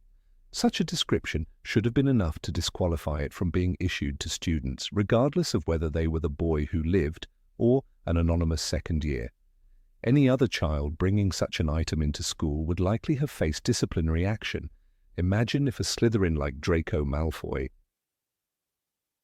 had introduced this book in class. The staff would have had no choice but to step in and declare it too dangerous. Yet Harry, the Golden Gryffindor, was allowed to carry it openly in his school bag. The favoritism becomes more transparent when we examine how other students reacted to their own copies. Many of Harry's classmates struggled, their fingers bitten and robes shredded, until Hagrid revealed the trick of calming the book, stroking its spine. But the issue here lies not in the trick itself, but in the principle. Why was a professor permitted to select such a dangerous book for children barely entering their teenage years? More importantly, why was the headmaster, who approved all faculty decisions, so willing to turn a blind eye? The answer is uncomfortable but unavoidable. Because it was Harry Potter's class, Dumbledore tolerated what he would not have accepted elsewhere. Consider Neville Longbottom again, a boy often punished or scolded for his clumsiness. When Neville melted cauldrons or misplaced ingredients, his mistakes were treated as dangerous incompetence, earning him stern words from Professor Snape and sharp warnings from others. Yet Harry was expected to wrestle with a carnivorous textbook and somehow laugh about it as part of his Gryffindor adventures. The double standard is glaring. Rules of safety seemed flexible when applied to the chosen one, but rigid when it came to everyone else. The favoritism extended beyond mere tolerance. In fact, Harry's continued use of the Monster Book of Monsters was actively endorsed as though it symbolized the excitement of Gryffindor life. No official reprimand ever came. Not a single warning was issued to Hagrid for jeopardizing his students. Instead, the entire episode was brushed off as a quirky, light-hearted inconvenience, even though students' hands were at risk of serious injury. Imagine if this were Ravenclaw's Charms class and Professor Flitwick had assigned a textbook that randomly shot sparks in students' faces. The outrage would have been immediate. The faculty would have demanded intervention, but for Harry, the dangerous book became an acceptable, almost amusing anecdote. Dumbledore's favoritism toward Gryffindor, and Harry in particular, has been well documented across the series. Points were awarded generously to Gryffindor for bravery, even when recklessness was to blame, while Slytherin's attempts at discipline or caution were dismissed as cowardice. In this light, the permissiveness regarding Harry's hazardous book was no isolated incident. It was part of a broader culture in which Gryffindor's flaws were excused as virtues. When Harry fought with Malfoy, it was justified as courage. When Harry broke rules, it was reframed as destiny. And when Harry carried around a snapping, biting monster disguised as a textbook, it was tolerated because he was special. The danger of the Monster Book of Monsters was not abstract either. In the classroom itself, the chaos it caused was legendary. Students screamed, their desks rattled, and many resorted to binding their books with belts and ropes. These were not small accidents, they were constant disruptions to an environment that should have been safe for study. Hogwarts prided itself on teaching magic responsibly, yet in this instance, responsibility was sacrificed for spectacle. The chaos would have never been tolerated in Professor McGonagall's transfiguration lessons, but because it was care of magical creatures and Harry was involved, the madness was normalized. It is striking that the only solution offered to students was to stroke the spine of the book, a detail that Hagrid revealed far too late. This suggests not just poor planning, but disregard for the student's safety in the first place. How many injuries occurred before that trick became common knowledge? And, more importantly, why was this burden placed on the children themselves? A safer choice of textbook existed, yet it was ignored. The favoritism here is subtle but real. Because the class contained Harry, rules were bent, risks were accepted, and danger was reframed as a quirky adventure rather than negligence. Quotes from the book reinforced this troubling truth. As Harry opened his copy, the book snapped shut, clamping down on his hand so hard it drew blood. Such a moment should have ended the experiment at once. But instead, the incident was brushed aside as comic relief, part of the whimsical charm of Hogwarts. That interpretation, however, only works if one overlooks the blatant double standard at play. If any other student, particularly one not in Gryffindor, had been injured by their textbook, parents would have raised formal complaints to the Board of Governors, but Harry's involvement allowed the event to pass without consequences. To understand why this favoritism matters, one must reflect on Hogwarts' supposed values. The school was not simply a playground, it was a sanctuary where children were sent for education and protection. Yet when it came to Harry, those protective instincts were repeatedly compromised. The biting book symbolized a deeper issue, that Dumbledore's trust in Harry's resilience often crossed into negligence. He allowed Harry to shoulder burdens no other child would face, excusing dangers that should never have been allowed in the first place. In this way, the book is not merely a detail of third-year curriculum, it is a case study in how Dumbledore's favoritism clouded his judgment. This favoritism did not benefit Harry alone, it shaped the entire Gryffindor identity. The house thrived on daring, recklessness and defiance, traits that Dumbledore seemed willing to nurture, even at the expense of rules and safety. The Monster Book of Monsters became a metaphor for Gryffindor privilege, dangerous, chaotic, but always excused as harmless fun. Meanwhile, Slytherin's ambition was demonized, Ravenclaw's intellect was overlooked, and Hufflepuff's loyalty was rarely celebrated. Dumbledore's indulgence of Gryffindor was systemic, and Harry's biting textbook is one of the clearest examples of how it manifested. What makes this case even more unjust is how it set Harry apart from his peers. Students like Hermione Granger, who meticulously followed rules, were forced to adapt to Hagrid's dangerous choice without complaint. Draco Malfoy, who mocked the chaos, was dismissed as a troublemaker for stating the obvious, that the book was absurdly unsafe. In this way, the favoritism not only protected Harry, it silenced dissent. Those who questioned the wisdom of the book were painted as villains or whiners, while those who endured its dangers were praised for their bravery. It was favoritism disguised as tradition, and it reshaped how students experienced fairness at Hogwarts. The injustice of this moment lingers in the memory because it was so avoidable. A simple decision by Dumbledore could have replaced the book, protecting students and maintaining discipline. But his choice to indulge Hagrid, and by extension Harry, illustrates the broader pattern that defined much of Harry's school life. Where others were punished, Harry was forgiven. Where others were restricted, Harry was encouraged, and where others were shielded from danger, Harry was exposed, all under the veil of Gryffindor favoritism. In the end, the Monster Book of Monsters was more than just a bizarre textbook. It was a symbol of the uneven scales at Hogwarts, a reminder that rules were not applied equally, and that the boy who lived occupied a privileged space in Dumbledore's world. The favoritism allowed Harry to carry a dangerous artifact without consequence, something no ordinary student would have been permitted to do. And while the story is often told as a quirky detail in his third year, it remains one of the clearest examples of how Dumbledore's partiality toward Gryffindor shaped the educational experience for everyone at Hogwarts. Number 24. Harry and Draco's duel treated as a childish prank. Under the dimly lit ceiling of the Hogwarts Great Hall, the rivalry between Gryffindor and Slytherin was not just a matter of Quidditch or house points, it was a running current that shaped nearly every student interaction. Nowhere did this favoritism become clearer than in the infamous incident during Harry Potter's very first year, when he and Draco Malfoy agreed to settle their disdain for one another with a midnight duel.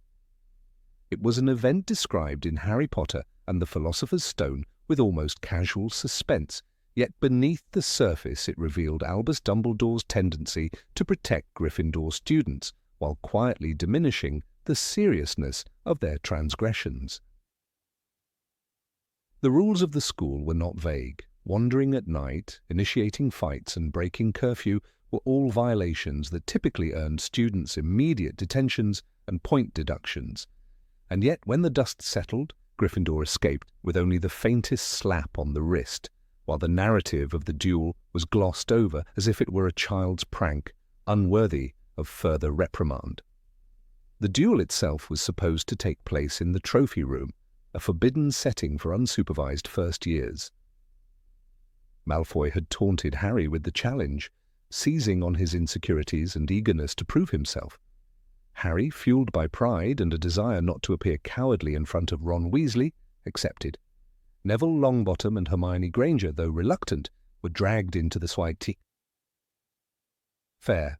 What transpired that night was not only a breach of rules, but an exposure of how dangerous Hogwarts could become when unchecked rivalries were allowed to fester. The confrontation never unfolded as Malfoy had intended, since he had set the trap in motion with the hope of getting Harry caught. The appearance of Argus Filch, the caretaker, and the subsequent escape of the Gryffindors through darkened corridors led directly to their accidental discovery of Fluffy. the three-headed dog guarding the trapdoor.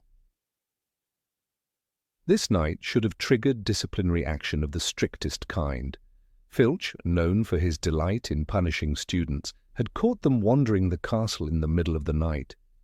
The rule-breaking was blatant. They had not only violated curfew, but had done so intentionally, planning a confrontation with another student. Harry's choice to accept the duel was not coerced. It was his decision, one taken in full knowledge that it was against the rules. Malfoy's trap may have been cunning, but Gryffindor's participation was voluntary. In a school where order and fairness were supposed to reign, this was precisely the kind of behavior that warranted firm punishment. Dumbledore, however, chose a different path. The incident was softened in tone, framed not as a reckless endangerment of students' safety, but as a mischief-laden stumble into the mysteries of the castle. The text even suggests this was treated as a mere accident of adventurous curiosity rather than a conscious breach. As Harry himself reflected later, they hadn't meant to find Fluffy, they had just been trying to avoid Filch. This rationalization diminished the actual wrongdoing. The Gryffindor's intentions may not have been malicious, but intent does not erase the fact of broken rules. It was favoritism in its most dangerous form, an authority figure bending the consequences because he sympathized with the offender. The contrast to how Slytherin students were treated could not have been more apparent. Malfoy, though manipulative, had acted within the bounds of his house's reputation. His plan was to lure Harry into trouble, and when Harry accepted, both sides were culpable. Yet when punishments were weighed, Gryffindor's role was brushed aside while Slytherin was highlighted as scheming and dishonorable. The subtext was unmistakable. Gryffindor students who broke rules did so because of bravery, curiosity, or youthful spirit. Slytherins who did the same were guilty of cunning malice. This double standard, established in Harry's very first year, would echo throughout his time at Hogwarts. Even the words used in the narrative frame Gryffindor's actions as less severe. It was a close thing, the book recounts, but they made it back through the portrait hole just in time. The tension is conveyed as a thrilling escape from trouble rather than a stern warning of what could happen if children disregarded rules in a school filled with deadly creatures. The looming presence of Fluffy, a three-headed guardian beast hidden behind a door, students could stumble upon, made the entire situation potentially catastrophic. Yet the emphasis falls on Harry's luck and daring rather than the danger of his disregard. What makes the favoritism particularly glaring is how Dumbledore reacted in later years to other instances of rule-breaking. When Harry and Ron flew the enchanted Ford Anglia to Hogwarts in their second year, the headmaster allowed them to stay at school despite breaking the statute of secrecy and endangering lives. McGonagall did assign them detentions, but even she remarked, "Your father's car, I would have expected better." The disappointment was tempered with leniency. Compare this to when Slytherin students like Crabbe and Goyle were caught in suspicious activity. Their punishments were quick and stern. The duel incident was the seed of this pattern, showing Dumbledore's willingness to downplay Gryffindor's mistakes. Harry's duel with Malfoy also illustrates how Gryffindor misbehavior was often reframed as moral superiority. Malfoy was portrayed as the instigator, the sneering boy who tried to trip Harry on the way to the Slytherin table. Harry, by contrast, was defending his honor, standing up against bullying. While this justification makes for compelling storytelling, it skews the perception of fairness. In reality, both boys engaged in reckless defiance, yet only one house suffered reputational damage from it. The favoritism here was not just in the absence of punishment, but in how the narrative, crafted through Dumbledore's attitude and the school's responses, reshaped wrongdoing into valor. The book even places emphasis on Hermione's disapproval. She told Harry and Ron before the duel, "You'll get us all expelled." Hermione, the embodiment of rules and discipline, was brushed aside as a nagging voice. Her warning proved true, yet the story vindicated Harry's risk-taking. by rewarding him with crucial knowledge about Fluffy and the Sorcerer's Stone. This reward-through rule-breaking mechanism created a system where Gryffindors could believe that bending rules would always lead to hidden discoveries or heroic outcomes. Dumbledore's tolerance fed directly into this dangerous myth. Another striking element lies in the inconsistency of punishments. When Neville was caught out of bed at night in later chapters, he faced point deductions that cost Gryffindor dearly. Yet when Harry and his companions wandered the castle under much riskier circumstances, the penalty was softened. The selectivity of when and how punishments applied is too precise to be accidental. It reflects the headmaster's personal leanings. Dumbledore admired courage and daring, so he excused it in Gryffindor, while dismissing similar cunning in Slytherin as a flaw. Dumbledore's favoritism was not always overtly stated, but its effects were deeply felt. Gryffindors were emboldened, convinced they could stretch the rules so long as they were guided by noble intent. Slytherins, conversely, were vilified, their ambition and strategy interpreted as signs of moral corruption. This imbalance sowed resentment that deepened the house divide. Malfoy's animosity toward Harry, already stoked by pride, was hardened further by the perception that Gryffindor could get away with anything. From the standpoint of fairness, the duel night was a missed opportunity for Dumbledore to establish equality. Had he imposed equal punishments on both houses, detention, point loss, and a clear warning, it would have signalled that bravery did not exempt anyone from responsibility. Instead, the lack of consequence sent a dangerous message that certain students were chosen, favoured, and protected by the headmaster's personal vision of heroism. It is no coincidence that later, when Dumbledore awarded last-minute points at the end of the year to secure Gryffindor the House Cup, Slytherins reacted with outrage. The duel incident was only the first of many reminders that the playing field was never level. The favouritism also diminished Harry's own growth. Instead of being taught that choices have consequences, he was reinforced in the belief that his instincts, no matter how reckless, would be vindicated. The heady combination of youth, heroism, and Dumbledore's indulgence created a cycle where Harry's defiance became normalized. While it made for thrilling adventure, it undermined the values of fairness and discipline that Hogwarts was supposed to represent. Looking back, the midnight duel with Draco Malfoy was not just a minor subplot of Philosopher's Stone, but a microcosm of the bias that shaped Harry's entire school career. It was a moment when rules bent in favor of narrative drama, when consequences were softened for the chosen house, and when Dumbledore's partiality set the tone for years of division. For those who seek justice in the wizarding world, it remains an uncomfortable reminder. Even at Hogwarts, fairness was sometimes sacrificed on the altar of favoritism. Number 25. Harry sneaking into Hogsmeade with no real punishment. Harry's third year at Hogwarts marked one of the most paradoxical displays of favoritism within the school's long history of house rivalry. The simple rule regarding Hogsmeade visits was straightforward. Students were allowed to go only if they had written permission from their parents or guardians. Harry Potter, under the strict guardianship of Vernon and Petunia Dursley, did not receive such permission. According to the rules, his case should have been closed immediately. No permission meant no visits, and that boundary was intended to apply to every student equally. Yet as events unfolded, Harry not only found his way into Hogsmeade through hidden passages, but his actions were tolerated in a manner that hinted at Dumbledore's unspoken acceptance. It was as though the headmaster, fully aware of Harry's secret resources, deliberately chose to ignore the transgressions because they came from his chosen Gryffindor hero. The very existence of the Marauder's map made Harry's deception possible, and this artifact was not a simple trinket. Created by James Potter, Sirius Black, Remus Lupin, and Peter Pettigrew during their school days, the map revealed every inch of Hogwarts and its secret passages. Fred and George Weasley handed it to Harry, believing it suited him better than themselves. With this tool, Harry discovered that one tunnel beneath the Whomping Willow and another behind the one-eyed witch's hump led straight into Hogsmeade. When combined with his invisibility cloak, another heirloom from his father, Harry could slip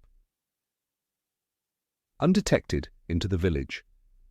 The narrative becomes all the more telling when one considers Dumbledore's well-documented awareness of magical contraband and enchanted objects.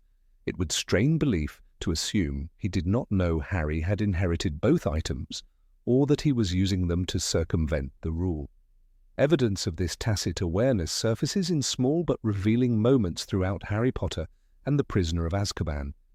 When Snape cornered Harry after the Hogsmeade visit, the professor seethed with suspicion, telling Harry, "Everyone from the Ministry of Magic downwards has been hunting Black, and Harry Potter just strolls into Hogsmeade whenever he pleases."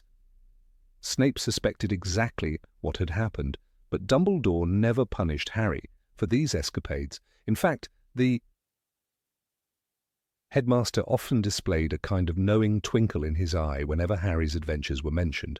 That twinkle, so characteristic of Dumbledore, often indicated that he was aware of far more than he ever admitted. Readers can reasonably interpret that Dumbledore not only suspected Harry's excursions, but also silently condoned them. To appreciate the unfairness of this selective enforcement, one must imagine how other students would have been treated under similar circumstances. If a Slytherin student had discovered a passage and repeatedly broken the rule, there is little doubt that disciplinary action would have followed swiftly. Draco Malfoy, for instance, was constantly reprimanded by teachers for far smaller missteps, and Snape himself would hardly have covered for a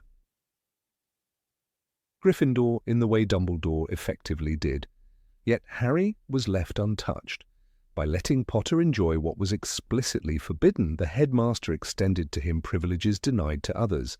It created a double standard that undermined the very rules Dumbledore was meant to uphold. The favoritism becomes starker when we consider the context of the danger surrounding Hogsmeade that year. Sirius Black had escaped Azkaban, and everyone believed he was hunting Harry. The security measures were so extreme that Dementors patrolled the grounds and guarded the entrances. And yet Harry was allowed to risk his life sneaking out to Honeydukes or the Three Broomsticks. The irony is crushing. While students with signed permission slips could enter only after strict checks, Harry was effectively given free rein by virtue of Dumbledore's deliberate blindness. This selective tolerance endangered Harry far more than any ordinary student and highlighted how the headmaster's favoritism overruled practical sense. One striking moment occurs during Harry's meeting with Fudge, McGonagall, and Dumbledore in the Three Broomsticks. Harry was concealed under his cloak, listening to the shocking revelation that Sirius Black was his godfather. Here, Dumbledore entered the inn, conversed, and eventually left, never once betraying surprise that Harry had managed to be present. Did he truly not sense the presence of a student under an invisibility cloak in the very room he occupied? The question strains credibility. Dumbledore, the man who could sense the slightest disturbance in magical energy, would surely have known. His silence on the matter, then, is a choice that speaks volumes about his priorities. The favoritism also eroded the fairness of the inter-house dynamic. Gryffindor, already known as the House of Daring Rule-Breakers, was subtly encouraged by Dumbledore's protection of Harry's misdeeds. Other houses noticed this. For Slytherins, the lesson was that Gryffindors could flaunt rules without fear of punishment. For Hufflepuffs and Ravenclaws, the message was subtler, but no less corrosive. The system bent for the famous Gryffindor, not for them. When Harry enjoyed butterbeer in the Three Broomsticks while his peers without permission slips remained confined to the castle, the inequality was not abstract. It was lived reality. The favoritism extended beyond mere tolerance. It actively shaped Harry's sense of entitlement. In his own narration, Harry often admitted he knew he should not be in Hogsmeade, yet he continued because the thrill was irresistible and because he sensed he would not face real consequences. Harry felt happier than he had in weeks, Rowling writes after one such escapade. The rule had ceased to be binding because the authority figure at the top, through silence and twinkling indulgence, had signalled that this Gryffindor boy was exempt. Such favoritism bred recklessness that placed not only Harry but also others in danger. Another telling comparison emerges when examining how students like Neville Longbottom were treated. Neville, though brave, was frequently scolded and penalised for his mistakes, such as losing passwords or failing to master spells. He never received the same leniency Harry enjoyed, despite belonging to the same house. This difference underscores that the favouritism was not simply house-based, but centred directly on Harry himself. Neville would never have been permitted to sneak into Hogsmeade under Dumbledore's watch, and if he had, the consequences would likely have been severe. The headmaster's partiality was intensely personal. The issue also highlights Dumbledore's broader approach to Harry as the chosen one. By allowing these breaches, Dumbledore reinforced the idea that Harry operated outside ordinary boundaries. This may have been part of a larger design to prepare Harry for the unpredictable challenges ahead, but it nonetheless entrenched a double standard. Harry was conditioned to believe that rules were malleable when a higher purpose, or his own instincts, demanded it. Such conditioning may have been useful against Voldemort, but it was grossly unfair to the other students who had to obey rules without exception. Snape's bitterness toward Harry gains a sharper clarity in this context. While readers often view Snape's hostility as excessive, his resentment had a foundation in these moments of favoritism. When he accused Harry of sneaking around, he was not merely paranoid, he was right. Dumbledore's refusal to act upon this knowledge left Snape marginalized, his legitimate concerns brushed aside in favor of protecting the Gryffindor star. This deepened the already toxic dynamic between Gryffindor and Slytherin, feeding rivalries that defined the school atmosphere. One could argue that Dumbledore's indulgence was rooted in affection or a recognition of Harry's burdens, but that does not absolve the injustice. The very essence of school life is equality before the rules, a principle compromised whenever authority plays favourites. In Hogsmeade, Harry enjoyed what was expressly forbidden, while others remained behind. That imbalance cannot be explained away by destiny or danger. It was favouritism, plain and simple, and it left scars on the perception of justice within Hogwarts. The situation also raises uncomfortable questions about Dumbledore's leadership. If a headmaster allows rules to bend for one student, what message does that send about the institution as a whole? The moral authority of Hogwarts relied on fairness, yet the leniency toward Harry undermined it. Students may not have known all the details, but enough whispers circulated to make clear that Harry's adventures were tolerated. The trust in the system weakened each time Harry reappeared with Zonko's products or stories from the village he should not have visited. Ultimately, the story of Harry's Hogsmeade visits is more than a charming subplot. It is a window into Dumbledore's deeper pattern of selective favoritism. The headmaster's silence was not neutral. It was a choice that elevated one student above the rules that bound everyone else. For Harry, this was empowering. For his peers, it was frustrating. For the integrity of Hogwarts, it was a compromise that revealed how even the wisest of headmasters could falter when personal affection outweighed impartial justice. In retrospect, the selective control over Hogsmeade visits stands as a quiet but telling example of injustice. It did not involve house points or detentions, yet it revealed how unevenly the rules were enforced. Harry's cloak and map gave him the means, but it was Dumbledore's indulgent blindness that gave him permission in all but name. For a school that prided itself on teaching discipline, fairness, and courage, the episode illustrated how favoritism could bend the very foundations of Hogwarts life. It was, in truth, a lesson not about freedom, but about how power often protects its favorites. Number 26. Dumbledore allowing Harry to use the invisibility cloak freely. The invisibility cloak was not just a magical trinket, it was one of the fabled Deathly Hallows, a relic of legendary power that concealed the wearer completely from sight. Yet when James Potter passed it down, unknowingly, to his son, the artifact became a loophole in the very structure of Hogwarts discipline. From his very first year, Harry Potter used it to wander the castle at night, slip past curfews, and uncover secrets that should have been well beyond his reach. What makes this detail striking is not simply that a student had access to such an item, but that Albus Dumbledore knew all about it and quietly allowed it. In a school that prided itself on rules and equal treatment, the headmaster's silence became a loud testament to favoritism. Consider the Christmas of Harry's first year. In Harry Potter and the Philosopher's Stone, Harry received a package with a note that said, "Your father left this in my possession before he died. It is time it was returned to you. Use it well." That package contained the cloak, and the note was unmistakably written by Dumbledore. From that moment, the boy was handed not just a family heirloom, but a pass to break curfews and bypass the vigilant eyes of teachers and prefects. Most students were punished severely for being caught outside their dormitories after hours.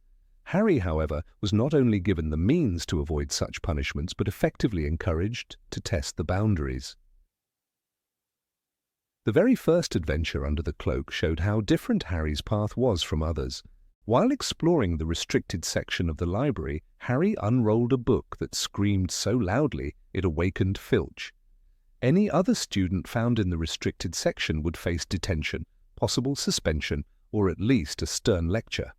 But Harry slipped back under the cloak and avoided the caretaker. He did not stop his nocturnal explorations. The cloak became his constant companion, a shield against consequences. Dumbledore, wise and observant, surely knew what was happening. And yet no letter was sent, no confrontation took place, no confiscation occurred. The contrast with other houses could not be sharper. When Draco Malfoy, for example, roamed the corridors at night in Chamber of Secrets, he risked and received punishment. When Neville Longbottom, a Gryffindor himself, was caught out of bed trying to warn his friends in the same book, he lost 50 points for his house. The rules were clear and merciless, except when it came to Harry. Dumbledore's awareness of the cloak makes it impossible to argue ignorance. He had intentionally returned the cloak to the boy, and thus had granted him an invisible key to break the very rules he himself had set. One of the most telling moments comes at the climax of Harry's first year. He used the cloak to sneak into the forbidden corridor guarded by Fluffy, the three-headed dog. He and his friends descended through the trapdoor to protect the Philosopher's Stone. Every step of this journey was a violation of school rules, leaving dormitories at night, bypassing staff protections, engaging in dangerous challenges. And yet, when Dumbledore finally revealed what had happened, he smiled knowingly and praised Harry for his bravery. He never scolded him for using the cloak to get into forbidden places.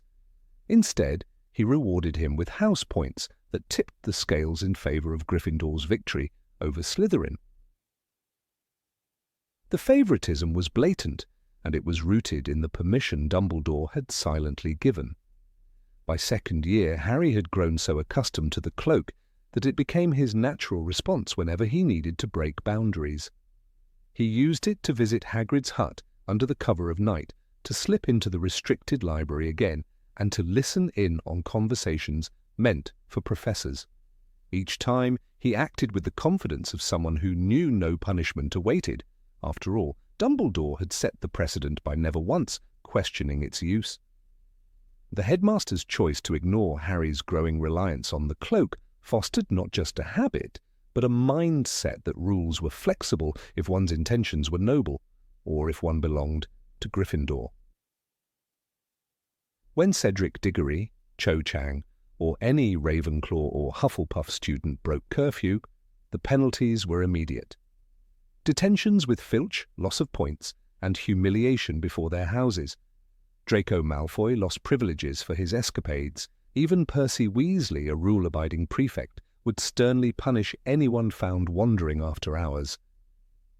But Harry glided through these restrictions like a ghost, untouchable not because he was careful, but because he had been gifted immunity. The silence from Dumbledore spoke louder than any decree. It carved out a separate category of justice for Harry. The favoritism extended into his third year. In Prisoner of Azkaban, Harry used the cloak to sneak into Hogsmeade when the Ministry had explicitly forbidden him from going. His guardians had not signed the permission slip and the rules were clear. Yet with the Marauder's map and the cloak, Harry infiltrated the village repeatedly. When caught by Snape, Harry nearly lost it all, but again, no consequence stuck. The cloak remained his, and Dumbledore never intervened. Instead, he treated the situation as a curious accident rather than deliberate defiance. A Ravenclaw or Slytherin in the same position would not have been allowed such freedom. This pattern grew more dangerous as Voldemort's shadow darkened over the wizarding world. The cloak was not just a toy for sneaking into kitchens or eavesdropping on professors. It was a legendary object capable of outwitting death itself. Dumbledore, the greatest wizard of the age, recognized its true nature long before Harry did. In Deathly Hallows, he even admitted he had been fascinated by the Hallows since youth. He knew exactly what kind of power he had placed in Harry's hands, yet instead of withholding it until the boy was older and wiser, he entrusted it to him at 11. The favoritism was wrapped in paternal affection, but it was favoritism nonetheless. Critics may argue that Harry's adventures under the cloak saved lives. Indeed, without it he might not have reached the Mirror of Erist, or later overheard the plotting of enemies or discovered Pettigrew's betrayal. But the core question remains, should a headmaster allow one student to possess an artifact that rewrote the rules of security? Dumbledore's decision meant Harry lived by a different code than his peers. His transgressions were never addressed, while others paid the price for lesser mistakes. Rules, after all, are not tested when everyone obeys them, but when one student is permitted to defy them with the headmaster's blessing. The Gryffindor favoritism was never more evident than in the awarding of points at the end of the first book. Harry, Ron, Hermione and Neville had all broken serious rules, yet Dumbledore gave them enough points to overturn Slytherin's victory. It was a symbolic act, cementing Gryffindor's triumph and sending a message that bravery excused rule-breaking. The cloak had made that final adventure possible. Dumbledore's silence had enabled it. His later celebration of their actions erased any notion of discipline. To Slytherins and others, the bias was glaring. The invisibility cloak had not just concealed Harry from Filch, it had concealed him from the consequences of justice. One can imagine how the perception of Hogwarts discipline shifted in the eyes of the students. When Neville lost points for trying to stop his friends, when Draco was punished for wandering, when other students feared Filch's lantern in the corridors, they knew that the rules were iron. But watching Harry Potter walk through walls of authority with the headmaster's implicit permission bred resentment and confusion. It whispered that Gryffindor was not just another house, it was the house of exceptions. And at the heart of those exceptions stood Dumbledore's quiet favoritism. The invisibility cloak symbolized more than Harry's adventures. It symbolized the unequal distribution of trust and privilege at Hogwarts. Dumbledore, who often spoke about fairness, choice, and moral integrity, showed in this decision that his faith in Harry outweighed his commitment to impartiality.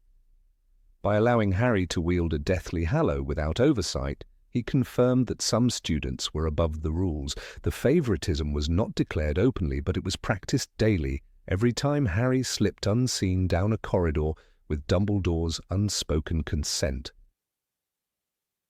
Even when Harry was older, Dumbledore never revisited the question of whether a student should possess such an artifact. Not once did he confiscate it for safety.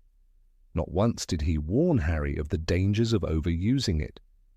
Instead, he let the boy believe that secrecy and stealth were acceptable tools in the fight against darkness.